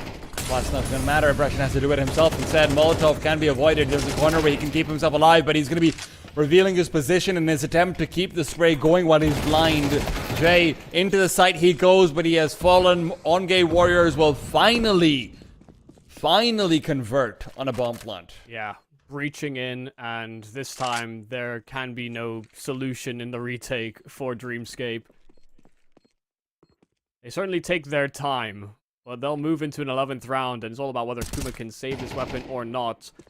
These tight rounds will continuously strain the CT economy, and because they've been winning as well on these retakes, there will be very little to no residual cash left. Oh god, they're even force playing into this. This is going to be heartbreaking. If this is the way they lose, this would be absolutely heartbreaking. Especially, this is one of the things that you have to be careful about when you're reliant on the retakes, right? This is one of the reasons why you do want to go into an op, even if rifles are doing fine. You can't keep losing so many players. Eventually, the enemy team is going to win a round, right? And when one round, it's literally all it takes. Destroy the CT economy, and that could honestly just lead to Unge winning outright. Yeah, it's also, you don't get simpler rounds sort of presented to you. You know, you win these retakes, and because they're on backstage loss bonus and they're getting the bomb plant in, they just keep on buying, so they keep applying pressure to your economy. Don't ever have to really deal with those pistols.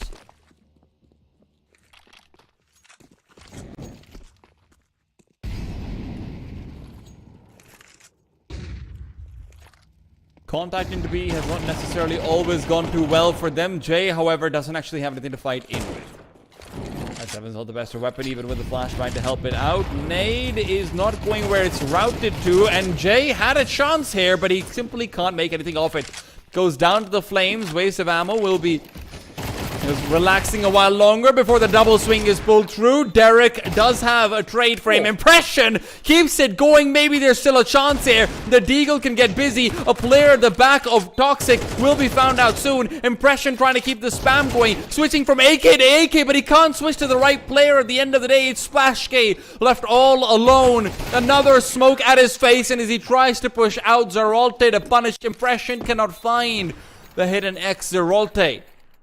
will find them that safety net. Yeah, it has to just keep on being chained force bias here for Dreamscape. Now Onge Warriors 1 round away from closing this map out. This was Dreamscape's pick into the series. I thought they would have opted for the Ancient, all things considered, but they have been...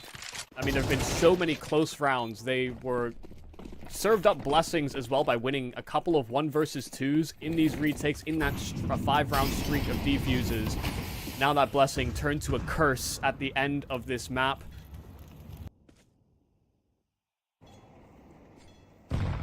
First to play this out with only pistols and SMGs, and Onge Warriors are contacting Monster.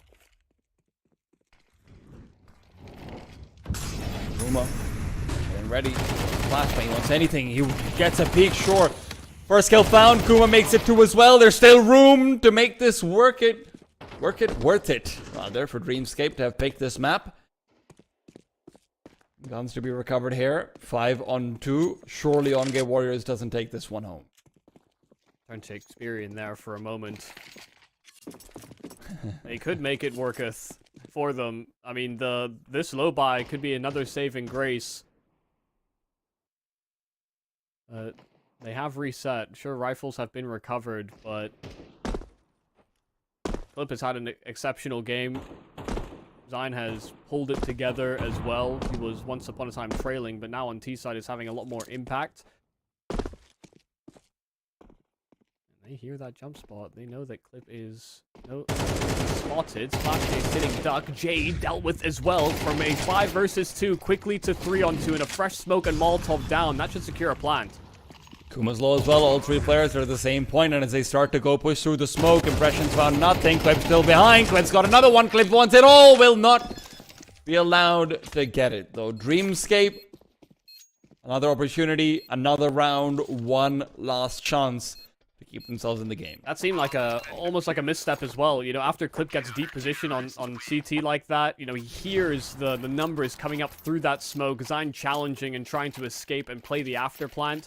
But it may have actually been almost a better decision to sort of sit with Clip and fight for their spots. Yeah. Trying to play it safe. Back to the bomb site. They did try and play it safe from there on out, but it can't always be the way that you win out rounds. Retake solutions here for Dreamscape and surviving on SMGs. It is at least a full buy versus a full buy. We'd have it no other way. To decide the fate of this map.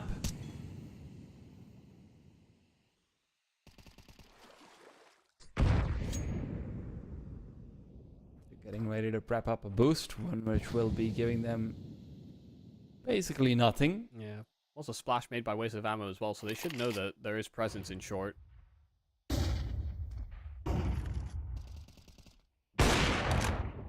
Maybe going for the boost a little bit later on. Oh no, they're going for the wood boost. Interesting.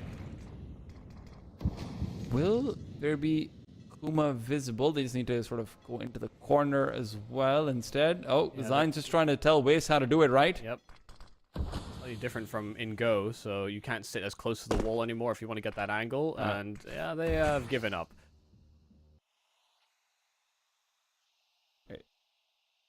Have they though? They did make a step. He's really set on this, yeah. They did make a step, so maybe just considering that there could have been a walk push in from short. But yeah, they've cancelled it. Instead setting up over at A, they can't bleed out the entire round. 30 seconds, and Team Flash is not ideal. Derek's been Team Flash more than normal Flash, and right now, well, he's still good for the frag. We'll keep on going. Second found. Why not make it 3, Derek? Well, that's because there's resistance. Zeralte and Marcia to come through and turn it around. Now, there is a more diversified retake attempt this time over. We will have Jay coming in from behind, and he immediately plucks out Zine, who's been a very, honestly, a bit of a non-factor in some of these late round situations. Zeralta and Marcia instead will be asked to save the day. On-game Warriors do not want overtime, but they might get it regardless of what they want or not. Glock will finish off the one. There's only Jay left alive, and it feels like On-game Warrior might have done it. Can Jay find the frag? No.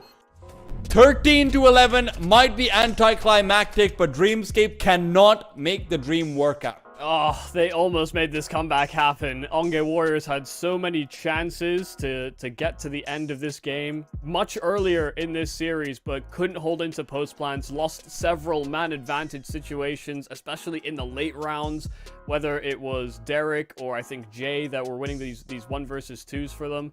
I mean, this map felt like it was all over the place. A lot of force buys, a lot of scrappy affairs, especially as we got into the start of this game. But I thought that stability for the Onge Warriors was going to be enough. It had to be every single round of regulation before they pull it together. They did really feel like, oh, hey, 10-5 lead, they've got it done with. Okay, they're getting bomb plants, surely they're going to win. But eventually, Dreamscape was just getting retake after retake. And Michael, I have to say, you're right. I've got a soft spot for Zine, but it didn't feel like he was a factor in most of those late round situations. That did feel like the difference maker.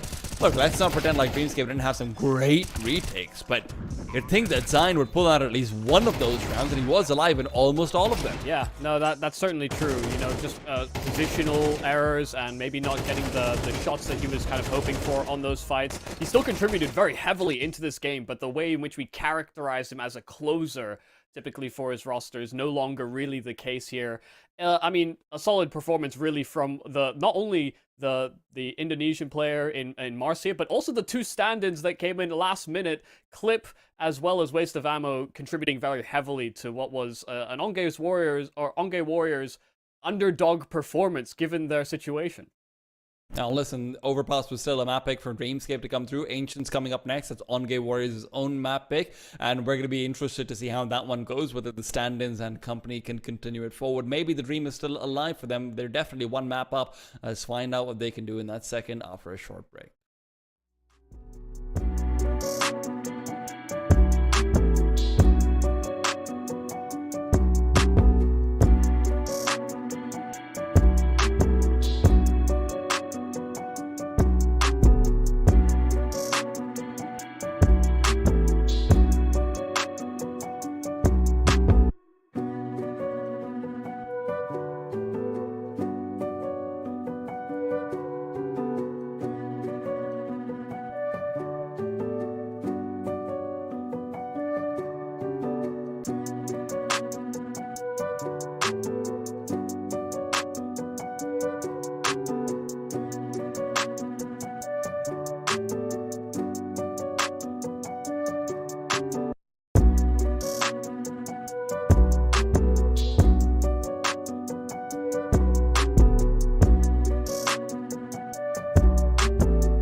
This has been exactly the game we wanted it to be so far. 13-11 on that first map. Where will that second take us to? Hopefully a third. I'm T-Time, done by Michael Yumi Cassidy, as we are heading in towards the dying embers of the Eflare 100k Invitational. Still a lot of fire to be had, though, as the OnGay Warriors continue on the onslaught versus Dreamscape.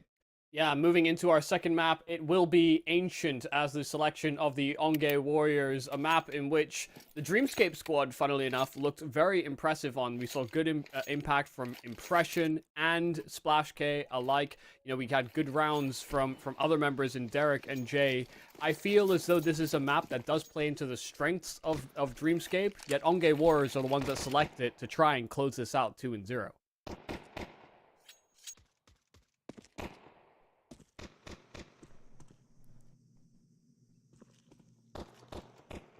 Dreamscape have had a lot of fantastic performances on Ancient, very heavily spurred on by Impression individually and perhaps cerebrally as well. But Kuma on the A-bomb side has been a player to take note of, and he does take note of the players crossing in. First shot has been landed, second not quite there, but the CTs have come in. They've come in numbers. Seralta still does take down a few of them, keeps it in a 3-on-3. They got a little confused. You know, how many players were going to push them inside of Temple? They thought that bomb plant was going to happen. Flashka gets caught off guard, trying to slip into the crack, but now it's Jay that had simply no health to trade, that was left in an awkward spot. The OnGay Warriors with a bit of maybe an unusual call there for Dreamscape. They had a big vacancy on that A-bomb site, but there was no urgency to plant. They wanted to fight them in spawn.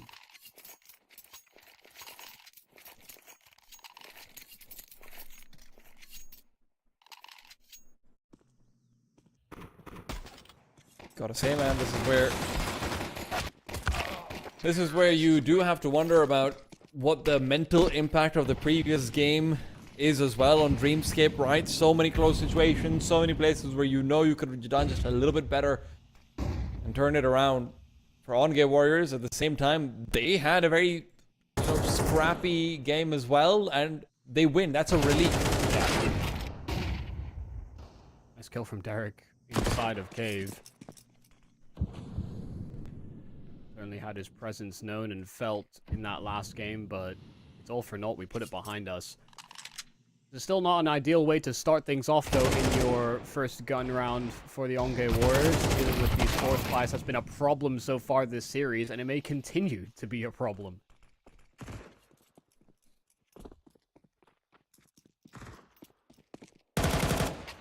Yeah, Zine hears Jay from a mile away. Even so, Zine getting these kills might not matter. Impressions found two beautiful deagle shots in mid. Zine's out trying to accelerate back to try and find the bomb as well, but Impressions recovered an AK all in the meanwhile. Anthony's here all over again. Ancient has been a lot of great performances from him. This will be no different. Yeah, I mean, how on earth does he get that much impact from his spot? Just continually jiggle tapping on the corner. Kind of said by a couple of players. I think Sunshine's was kind of talking about it. Pokemon was kind of talking about it. Swinging is quite a strength in this game, and they swing, they fight, and you know it can be sometimes hard for the opponent to sometimes react to what you're doing. I wonder how long the Force Spy Wars will keep up. Like for the opening 8 or 9 rounds, it was still a part of the conversation on Overpass, but hopefully there is a bit of better form shown on these rifles now that we've gotten that first map jitter out of the way. Yeah, you'd hope so.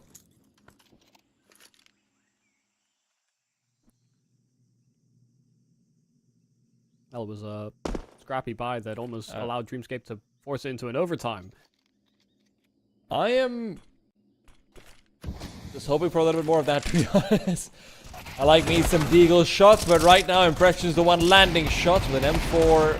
Not quite as fun to see, but hell, he's pulled out the deagle. He's a bit of a showman himself. Still bombs planted. That's maybe more than OnGay Warriors should have been given. Splash K ducking into the angle. Zine will find nothing, and Clip is left alone 1-on-3. The first stand-in that we were aware of, and listen, he's good for the first kill, but nothing beyond it. Splashgate and Impression, all 5 kills in this round. Impression already showing up to play.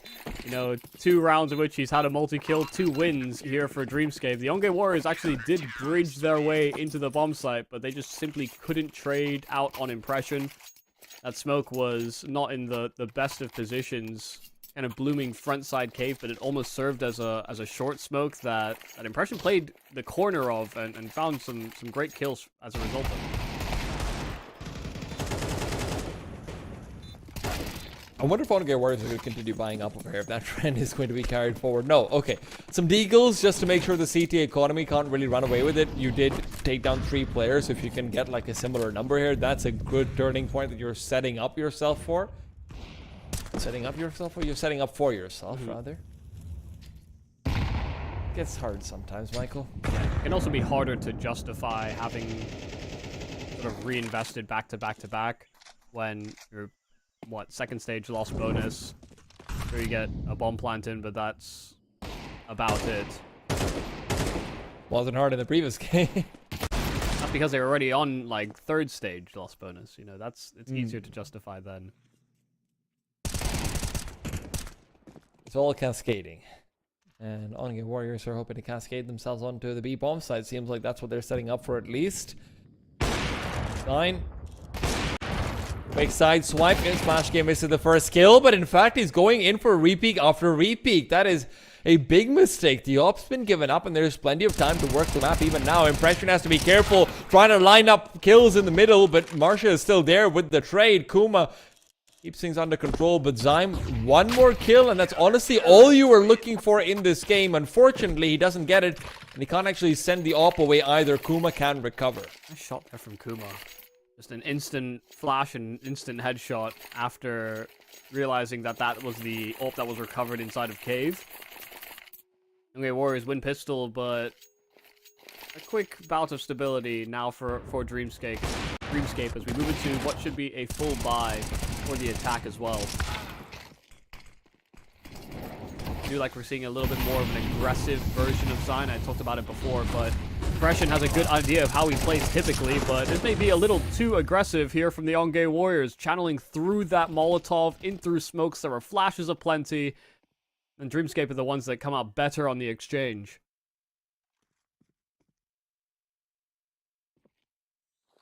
I think it's fair to say that Impression probably appreciates the aggressive Zyne more than the lurks at the end of a round and wins every clutch Zyne. All about changing your play to catch them out, though. Zyne on low HP is going to be a bit of a problem. It'll be an audible rotate towards that B bomb site, but Jay is still locked in, understanding that this is a possibility. Can be a hard shot to hit if Zyne is... Oh my god, Zyne's patience is honestly unparalleled. Now there is still Kuma, who is keeping an eye out for the red room push, and frankly with Zyne's low HP, all Kuma needs is a single bullet, right? So this shouldn't be too much of a factor, but should the bomb site penetration be a bit more successful, Splashgate's position reveal, that looked like he did not intend to shoot out at all. Zyne is still ready and waiting for this long-awaited trap that is just waiting to spring. Derek is not going to be here in time to give his teammates assistance. Kuma's a dead man, but Zyne is yet to commit. He is so patient. Gets himself 1, makes it 2. They haven't even calmed about where he is yet. He may not have realized. He might have thought he got challenged from Red Room, but Zyne was in through spawn instead. You know, make an assumption based on where your teammates died. You were so patient, holding that for the longest of time. Zyne never peeked. And then in the one gap, after all that presence is mustered up on the A bomb site, then he decides to activate. He finds the gap in the rotate that was supposed to pick up the slack. And that is honestly a masterclass there from Zyne. No one on Dreamscape felt kind of brazen enough to challenge and clear the red room, and it haunts them. At the same time, right, you know, Splashgate is sort of the opposite of that patience. He swings out with the M4, he pre-fires with the A main. I don't know, I mean, of course he's going for information, but it's the shots that give away his position, and Clip responds immediately. It's a shot to the head, no way you're getting away from that. calls a timeout called, maybe a chance to discuss. Make sure everybody is still focused. Gotta get those comms out clean, quickly. Make sure something like that doesn't happen again.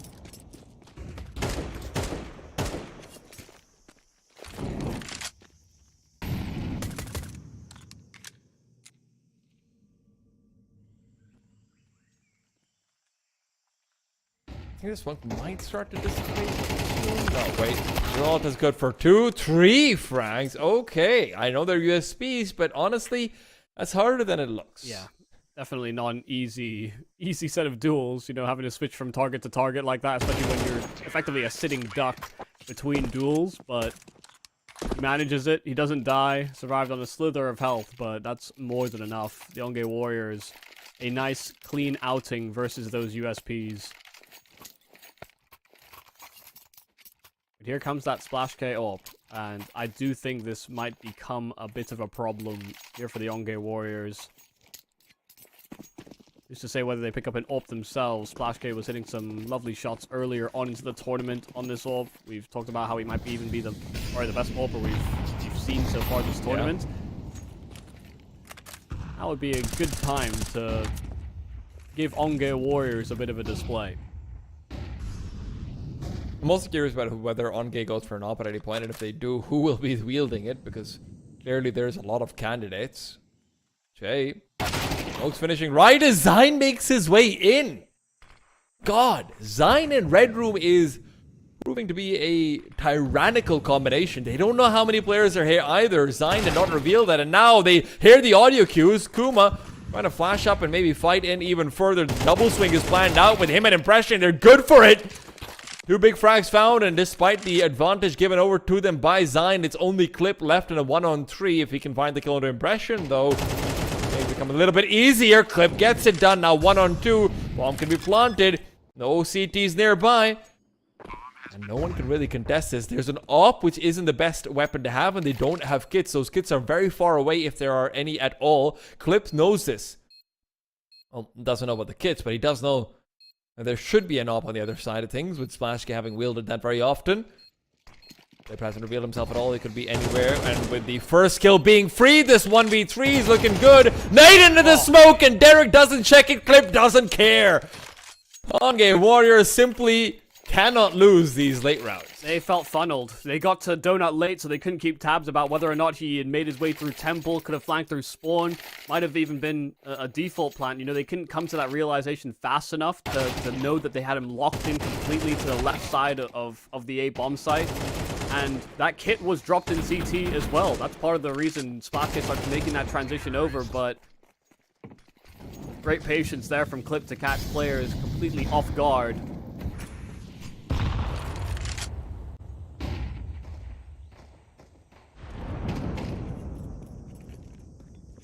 Maybe it's only fair.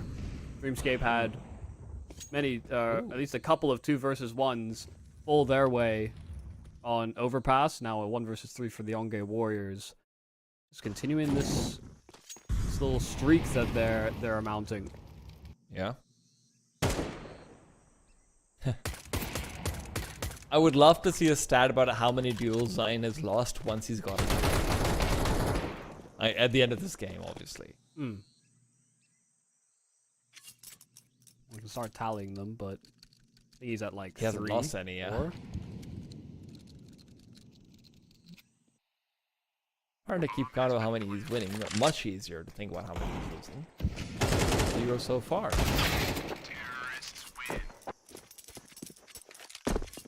And it's looking good for the T side as well now. Onge Warriors have started a bad man back pocket.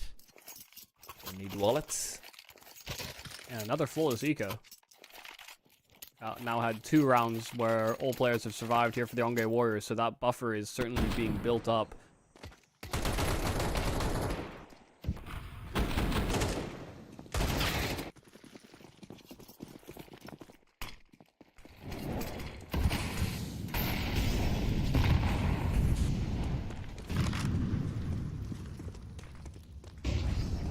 Impression, very aggressive over towards lane. Doesn't have any support from his teammates either, but they're the ones that were throwing utility. There was a bit of an exchange back and forth over at B, but Zerolpe now taking that space late. Impression getting the better of him on the fight. They could have finished him off, doesn't quite travel far enough, and now the reflash is out for the fights in middle. Marcia and Zine are down and out. They don't let them get red room for free this time. And Dreamscape, solid read coming out that Zerolta has been playing very, very lonely out towards that B bomb side. They isolate that duel, make it so there's a lot more pressure out to the middle players, and on-game warriors are not allowed to scale at all. First couple of kills here for waste of ammo. The rest of the squad has been doing most of the heavy lifting. Now that he's called to order,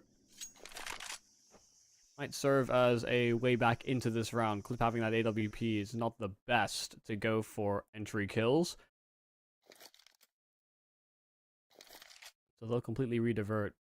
Last information that the Dreamscape side are working off of is that Waste was spotted inside of middle, but now that they've rediverted, Derek still has to be very concerned about the potential for them to burst out from cave. Have a bit of an inkling, a bit of a hair sticking up on the back of his neck about ramp, but a dink for an AWP shot. Not the exchange he was hoping for. Impression is low as well. This gets more and more scary as time goes on. A deep angle being held by the AWP of Clip, but having to draw his attention elsewhere to make it so Splash K can find the impact on the bomb site. Timing's great. And Clip needs to be lightning quick on each of these fights. And HE right to his feet. He did not have the health to trade that. Dreamscape, it's between Splash K and Impression. Another bow tied on the end of a round. Gotta say, man, Splash K on some of these retakes has looked very good on the AWP, but Impression, fantastic round for him, of course. On Game Warriors, we already talked about how their money is great, so Dreamscape has a ways to go before they find anything looking easy for them, but yeah, that round maybe a bit harder than it should have been, given the fact that it starts off with a 5v3, though.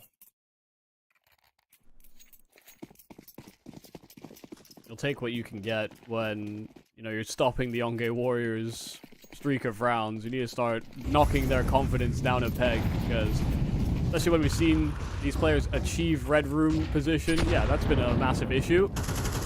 At the start of this round, Jay already being chunked down, and Impression committed to the fight. Unable to get the handle on it, though. They're looking to re-aggress. Derek scared off. I think maybe anticipated he was spotted. Out goes Clip, but Derek is still always good for at least just the one. Jay can't say the same for him. Ends up being the man who's lost too much, and Splash K has lost too much life, slowed down so heavily inside the flames. He was almost certainly going to die, even if only to the Molotov, but Zine makes it an easier death, only to lead rather than fire. Tried to make it happen twice in a row. Impression going for a fast peek, had a teammate with him this time, so maybe anticipating that there would be more emphasis put on that cheetah position, just as they were going to that fight. But as soon as they find Impression, they just burst. They're ready to spring in, because they've been so middle focused that they weren't expecting Dreamscape to have fully stacked the bomb site. Maybe just reinforce that one avenue in cave. Hey man, it works out better for them. That way they can make sure no one's saving as well, right? All according to plan. Yeah, I do like the call. So the fact that they went for a much more aggressive play over towards B. Even running through that smoke, maybe that's where they could have cancelled, but after they get that trade, it's smooth sailings from there. Unfortunately, Jay's just not been putting up the same numbers, so, right, he had an opportunity there to maybe even be set up for a double kill, but can't make it happen after his compatriot's death, is just not able to add anything else to the round. Clip makes it look easy, and Zine's taken that example well. Well, Zine floored. He only gets his one kill, but there are counters, and the flash was good enough that Waste wasn't quite prepared for that duel. Tall order for Impression to have stood his ground and destroyed everyone with that Deeg. Still a decent outing here for Impression himself. The rest of the team somewhat struggling to lock in. Might see another 7-5. That's what the Onge Warriors had at the start of their second half, moving into their T side of Overpass, but just to say that 7 is all they get. Last round of the half could determine just how far Dreamscape have to climb to meet them.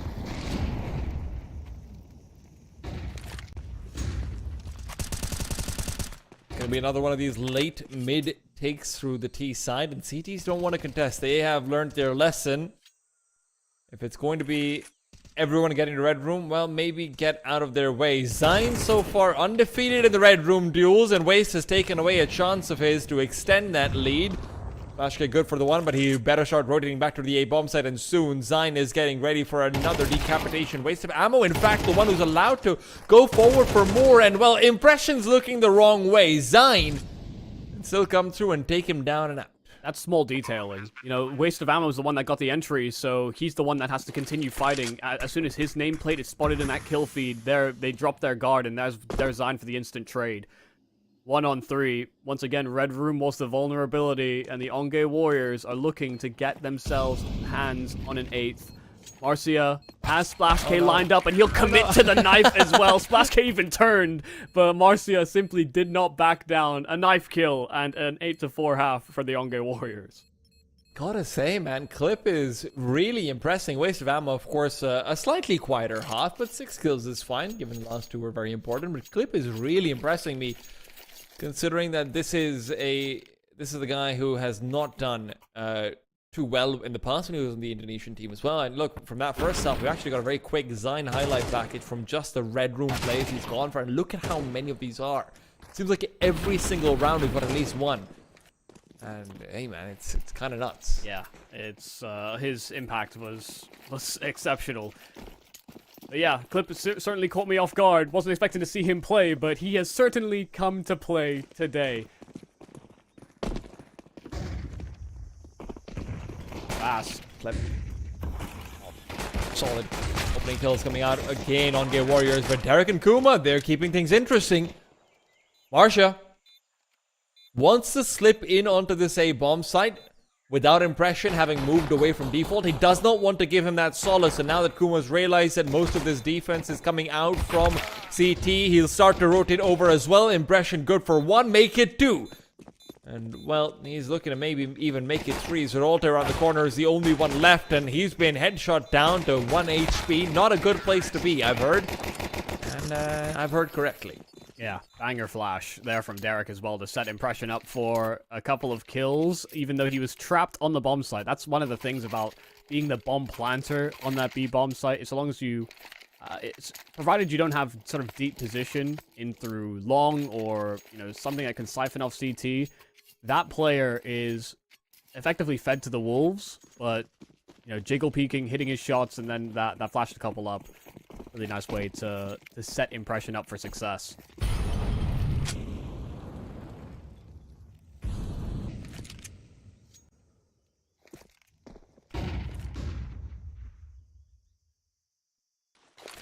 B-sided stack and a flash.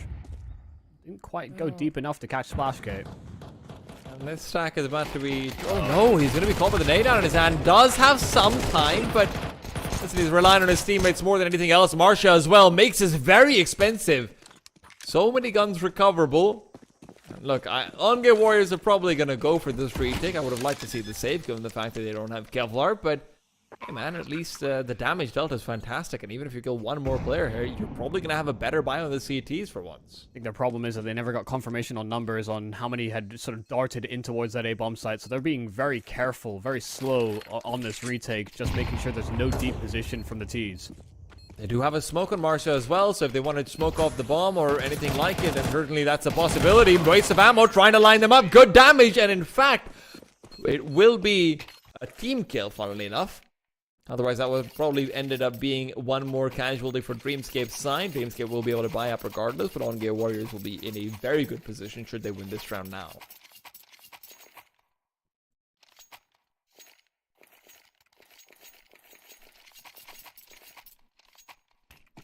Wonder if we're going to get some Onge Warriors aggression. Feels like the type of... the version of them that I kind of anticipated seeing in this head-to-head. So roll take, okay, that's aggressive, but also probably ill-advised. No flashes, no nothing, just barreling out from that mid-smoke.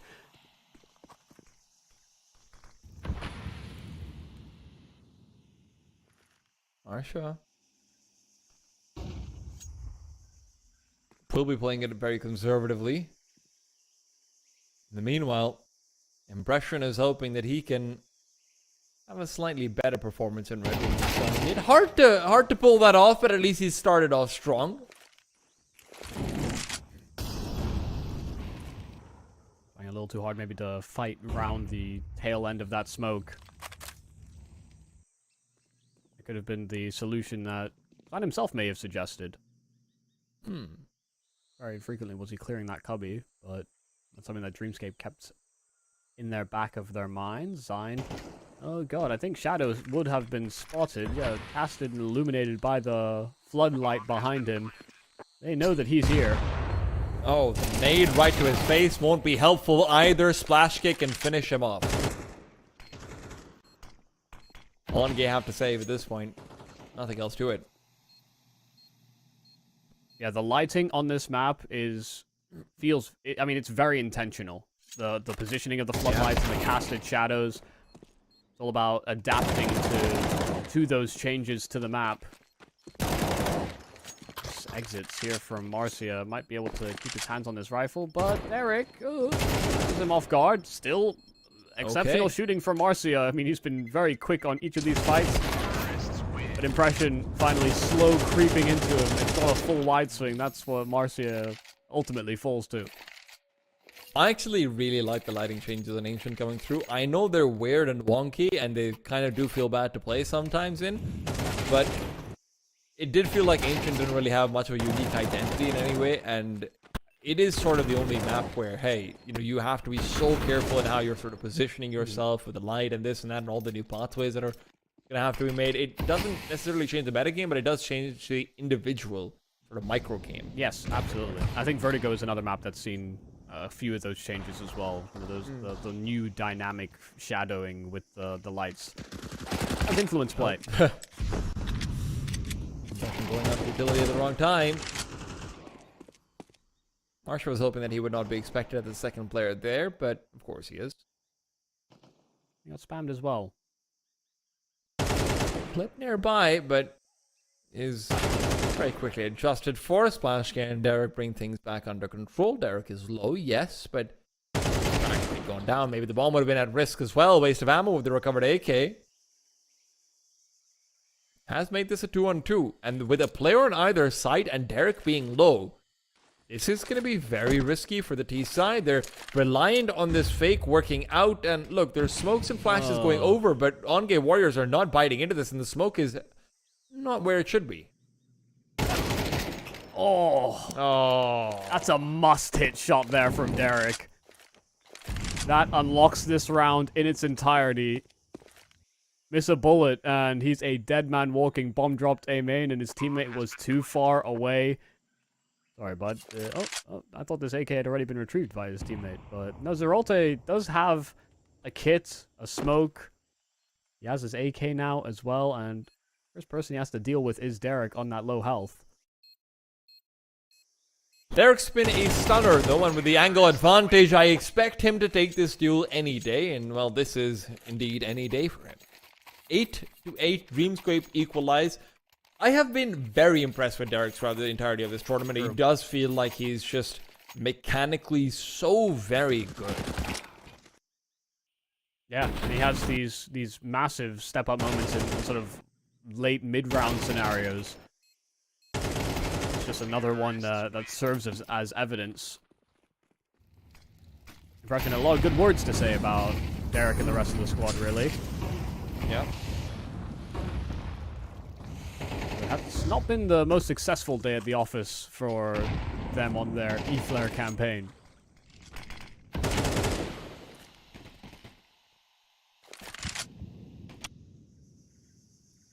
A-pop being planned out now for the Dreamscape side. On-game Warriors do not want to let go of this advantage that they have found. Splashka is not actually lining up for an A-pop, he's lining up for a Temple Peak, if I'm not wrong.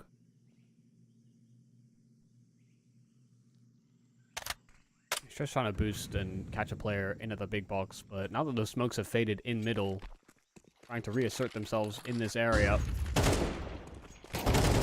Territorial contest. Marcia's gone. The peak from Zeralte is good for 2, but they're still only need 1 trade. And that trade is found. Molotov at the feet of Splash Game means that he won't be able to lurk out onto the A bomb set and get a sightline or a CT and hold it.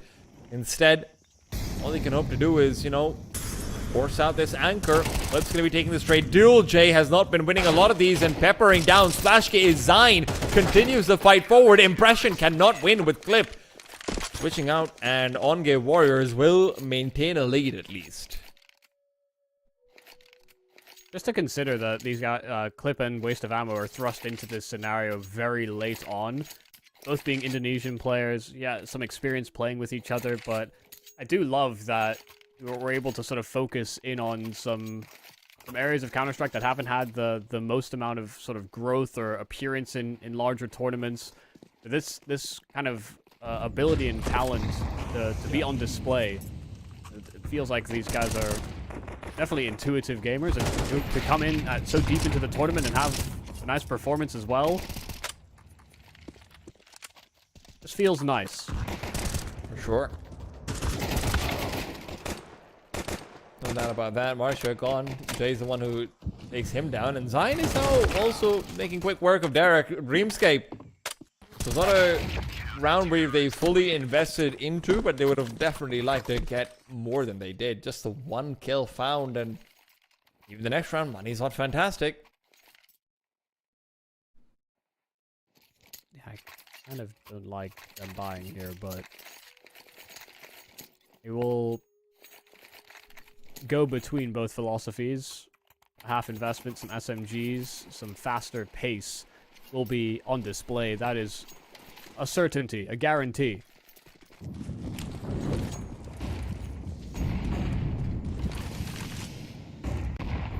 And they're actually going to sail way past the T side, and Dreamscape with the Tech 9s as they try to close distance are just meeting Waste of Ammo's AWP. It is trained on them. Marcia as well as hardly making things easier. No bomb plant will be permitted either. Not a single kill found. Dreamscape, they get nothing. OnGame Warriors, underdogs purely in that they're not playing with the 5 they've been competing with at this tournament thus far. But those stand-ins are doing solid work. Nice hold from Waste of Ammo. Clip's been consistent. You know, I don't feel like there's much lag for each of the players on this squad, nor really throughout this game. I think if we were going to talk about it, the importance of Splash K not really permeating into this matchup. There's a little bit more of an imbalance here on the Dreamscape roster. On Ancient, Overpass was fought for tooth and nail by all 10 players, really. Yeah.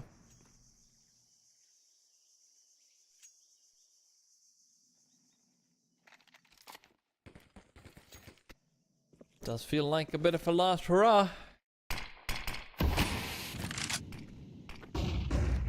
Must-win round, Dreamscape. Potentially their only round with full rifles out, and the flash is fantastic. Zeralte has been so difficult to deal with down in the middle. He's been getting so aggressive in so many different places. Marcia as well now using the shadows to his full advantage. Caught off guard by a second player. Impression walking forward was not expected, but guess what? Neither is Clip. And that leaves Derek in a 1-on-3. Impression was hunting around for a weapon. He didn't want to just run around with the MAC-10, and while he's looking at the floor, his opponent is looking at him in the back. Derek, knife out, not ready at all for the aggression of Clip. 12-8. OnGame Warriors already leading 1 map up in the series, a 13-11 on our previous in Overpass, and now in with another lead. One that they almost let slip on that first map, but a 4-round differential between them and Dreamscape.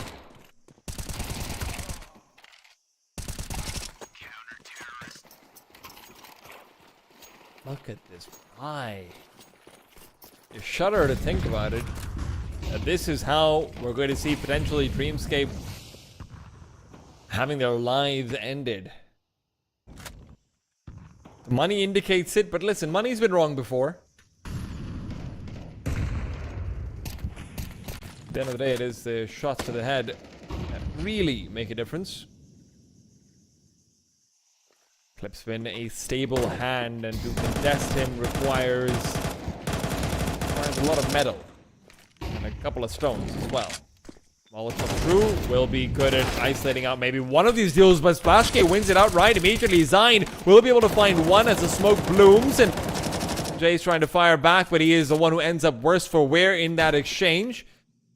OCTs have made their way over too quickly into CT. They want to make sure there's no one who has lurked through on a temple or anything like it. Doesn't feel like the timing would be conducive to it, but you can't be too sure.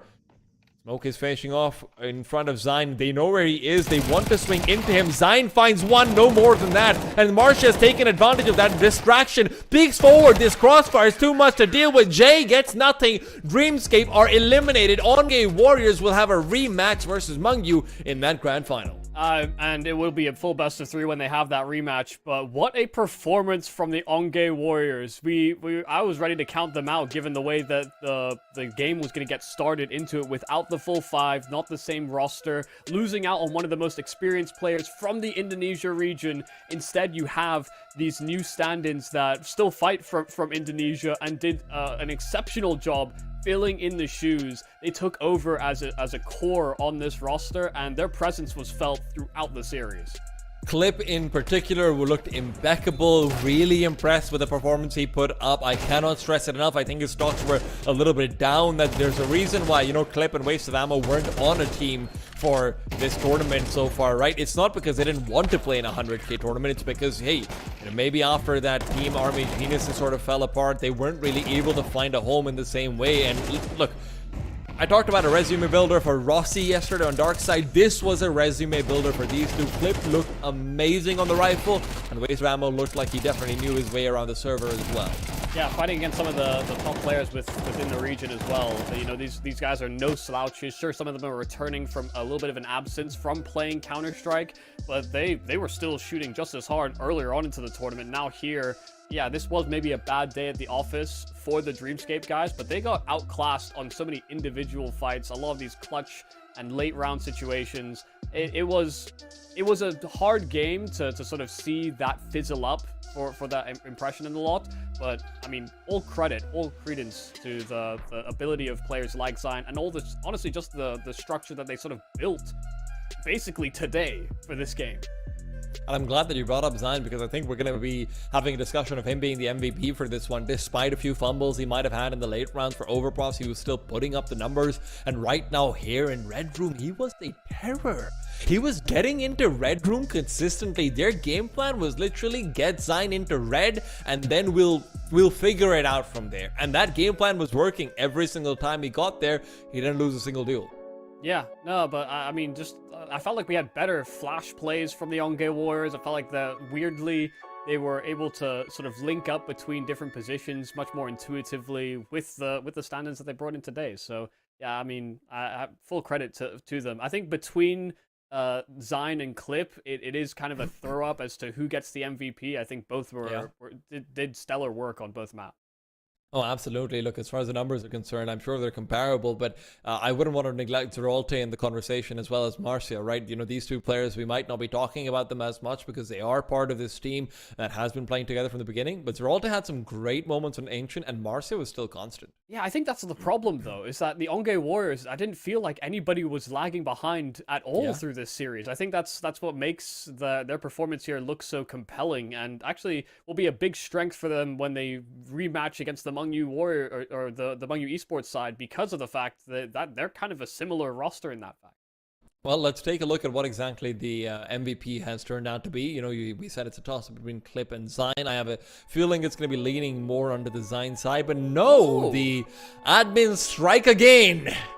Marcia coming through, and listen, man, Marcia was good, but I'm not agreeing with this one in the slightest. I don't even know if it's, I can't really contest it too hard. I feel like everybody had like a 30%, maybe we had 20% somewhere, 25s. It was quite a narrow fight for the MVP, I'd like to assume. Maybe even kind of stolen away by the ending performance on that final round. It's hard to really say, but yeah, everybody on the OnGame Warriors. I think notable mentions for the whole roster.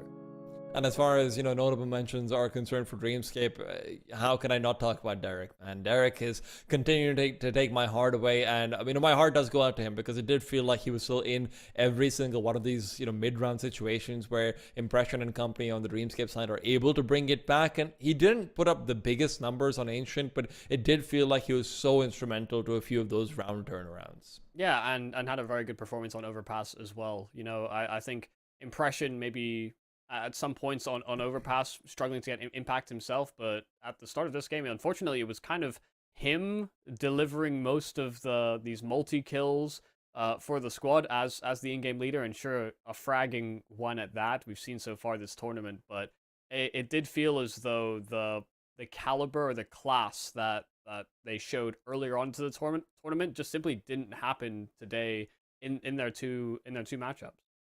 And some of that, again, where I'm praising Derek, I do have to push down on Jay's form a little bit. Jay didn't step up the same way. Jay, some people rise to the Simmered down occasion. a bit. Unfortunately, Jay simmered down. Like you mentioned, wasn't really putting up the same numbers. Had opportunities where he's set up for success, right? One of his teammates dies, he's there on the trade. He could get a multi-frag, he doesn't get even one. And it's rounds like that which are a bit too difficult to deal with. But you know what? We've got a treat for you guys, funnily enough. We are getting an interview with none other than Zine, a man who we've watched a lot over the years. And we're glad to have you with us. Zine, how are you? Can you hear us? Hello guys, can you hear me? Yes, we can. Good to have you Yeah, with us, hello Sign. man. Yeah, that's it. We've Yeah, watched you for such a long time, but I don't think we've ever sat down for an interview. So first off, thank you for sitting down with us. yeah. You Thank you you guys too. played great today, even with us, even with stand-ins, even with last-minute call-ins. How did you guys make that work? Uh, Basically I call everything, but I just call very simple, like just to say like use like 1 and 2 good setup, and just use my game like let's say overpass. We keep going A N, then one round we just go B, something like that. Even Asia we just keep going mid like 30 times in a row and we can't take A. Yes, and I think it works well. Well, listen, on the overpass side, normally, we think about you playing late rounds. We think about you lurking and everything. You were getting pretty aggressive early on. Was that because you were saying that, hey, I have to call, maybe I'll call around myself more? Yes, yes. Actually, like before, usually like in the team, in pro team, like I was play like lurker. So usually I was last guy, but in this time, if I stay in the back, I cannot read situation very well. So this time I just decide to play close entry or utility for my teammate. Okay, yeah, and you were doing a great job, even still getting kills like at the start of Yeah, rounds, even if you're trying to lurk. yeah. So it was there a bit of a mind game, like the way that you felt like you had to call versus impression? Obviously, an in-game leader you worked with quite a long time. Going into this matchup, Yeah. was there any mind games? No, I didn't think about impression or Derek. I just like focus previous round what we did, and that's it. So like maybe they also like someone I didn't even know who called, who read them, but I just think maybe they gonna do mind game a lot because they also like experienced player like Derek and Impression. So I didn't think like anything special. I just focused previous round. Look, I also have to ask you guys, obviously, focusing on the previous round and everything, but you have to now focus on the grand finals. You guys didn't have a great time versus Mangyu. I mean, you did, but overall, you guys did end Yeah. up losing out in overtime. Mangyu looked really good in that upper bracket final versus Dreamscape as well. You think you guys have it in you to take this one home? Uh, the Mongyu is the team only in this tournament. Like they actually practice very hard. Basically, they playing like pro team in this tournament. So I but maybe I mean we're not gonna get pressure that much. Anyway, we are not team. We just recruit for fun. So, but because we're gonna try to win, and actually we maybe now we know how they play. They actually trying to play as team very much. So if we just try if we just like the focus to like uh how to say like I mean basically we just gonna play like a bit like half like face it. We gonna play face it, or Right. sometimes we just gonna use like some simple tactic, and we gonna use our individual, and I believe we can win them. Okay. Okay. Uh, Michael, sorry, I'm going to take one last question with Zion. This is obviously Zion is something we talk about a lot. This is a tournament for the Southeast Asian region and everything, but there's not that much said about the South Korean side of Counter-Strike. Has CS2 done anything over there, or is it still going to be pretty hard to get some more of the Korean players into Counter-Strike again? In South Korea, actually, CS2, even CS2 already done. I don't think the hips people playing, because in Korea, like Valorant, like too good. Like when people trying to play CS2, but on the premium, there is like still like a lot of hackers, and usually Korea they don't use to it to use face it. But in Valorant actually very simple to play. You just log in, turn on the game, and there is play, and there is no hacker usually. But CS, I think, is still like really try to play for Korean, because they buy game, they download game, and they have to register face it. It's like usually Korean don't use to it. So I think CS2 already dying in Korea if Valve they don't do anything to Premier. I still think Premier really important, but where unfortunately there is still a lot of hackers. So I hope they fix soon. Well, Yeah, listen, fingers and I crossed, and hope hopefully we like can be bringing Korea back soon. But we're not going to hold you for too long, Zion. Thank you so much for the time. You've got a yeah, grand final to prepare for. Again, congratulations. yeah. Thank you so much, guys. See you tomorrow. Yeah, see you See you tomorrow. tomorrow. If we have a winners interview with him, or maybe he's already telling us that we will see him tomorrow. So yeah, no, great to get some words from Zion, and interesting words as well about the development of CS2. Obviously, we're still getting updates pretty continuously. It's broken some of the things on stream. It unfortunately will sometimes break the dreams as well of maybe South Korea coming back into the space, but who's to say? Who's to say? But what we can have a say about is the schedule. There's only one match left. It's a grand finals. It's tomorrow. It's a best of 5, Michael. It's going to be something that I'm sure among you are heavily preparing for. Like Zion said, they do seem like the most prepared team for this tournament so far. It'll be at 4:30 p.m. Singaporean time. Guys, this one's going to be this one's going to be a rager. Yeah, and it'll be a contrast of styles. Zion telling us about how simple he's kind of calling Mungyu seeming like a team that constantly have a plan, constantly have a new angle of attack, and seem to be the most practiced, most complete package that I think we've seen so far in this tournament. They've definitely impressed and punched above their weight, but there's still a very big contest to be had in that best of 5. They'll be stretched their entire map pool. And they will. But listen, we're going to have to wait for that conversation to be had tomorrow. For now, we're sending things off, and we can't wait to finish up the Eflare Invitational and find out who our eventual champions is. Make sure you're tuned in. Mungyu Esports going up against On Game Warriors. It is going to be fantastic.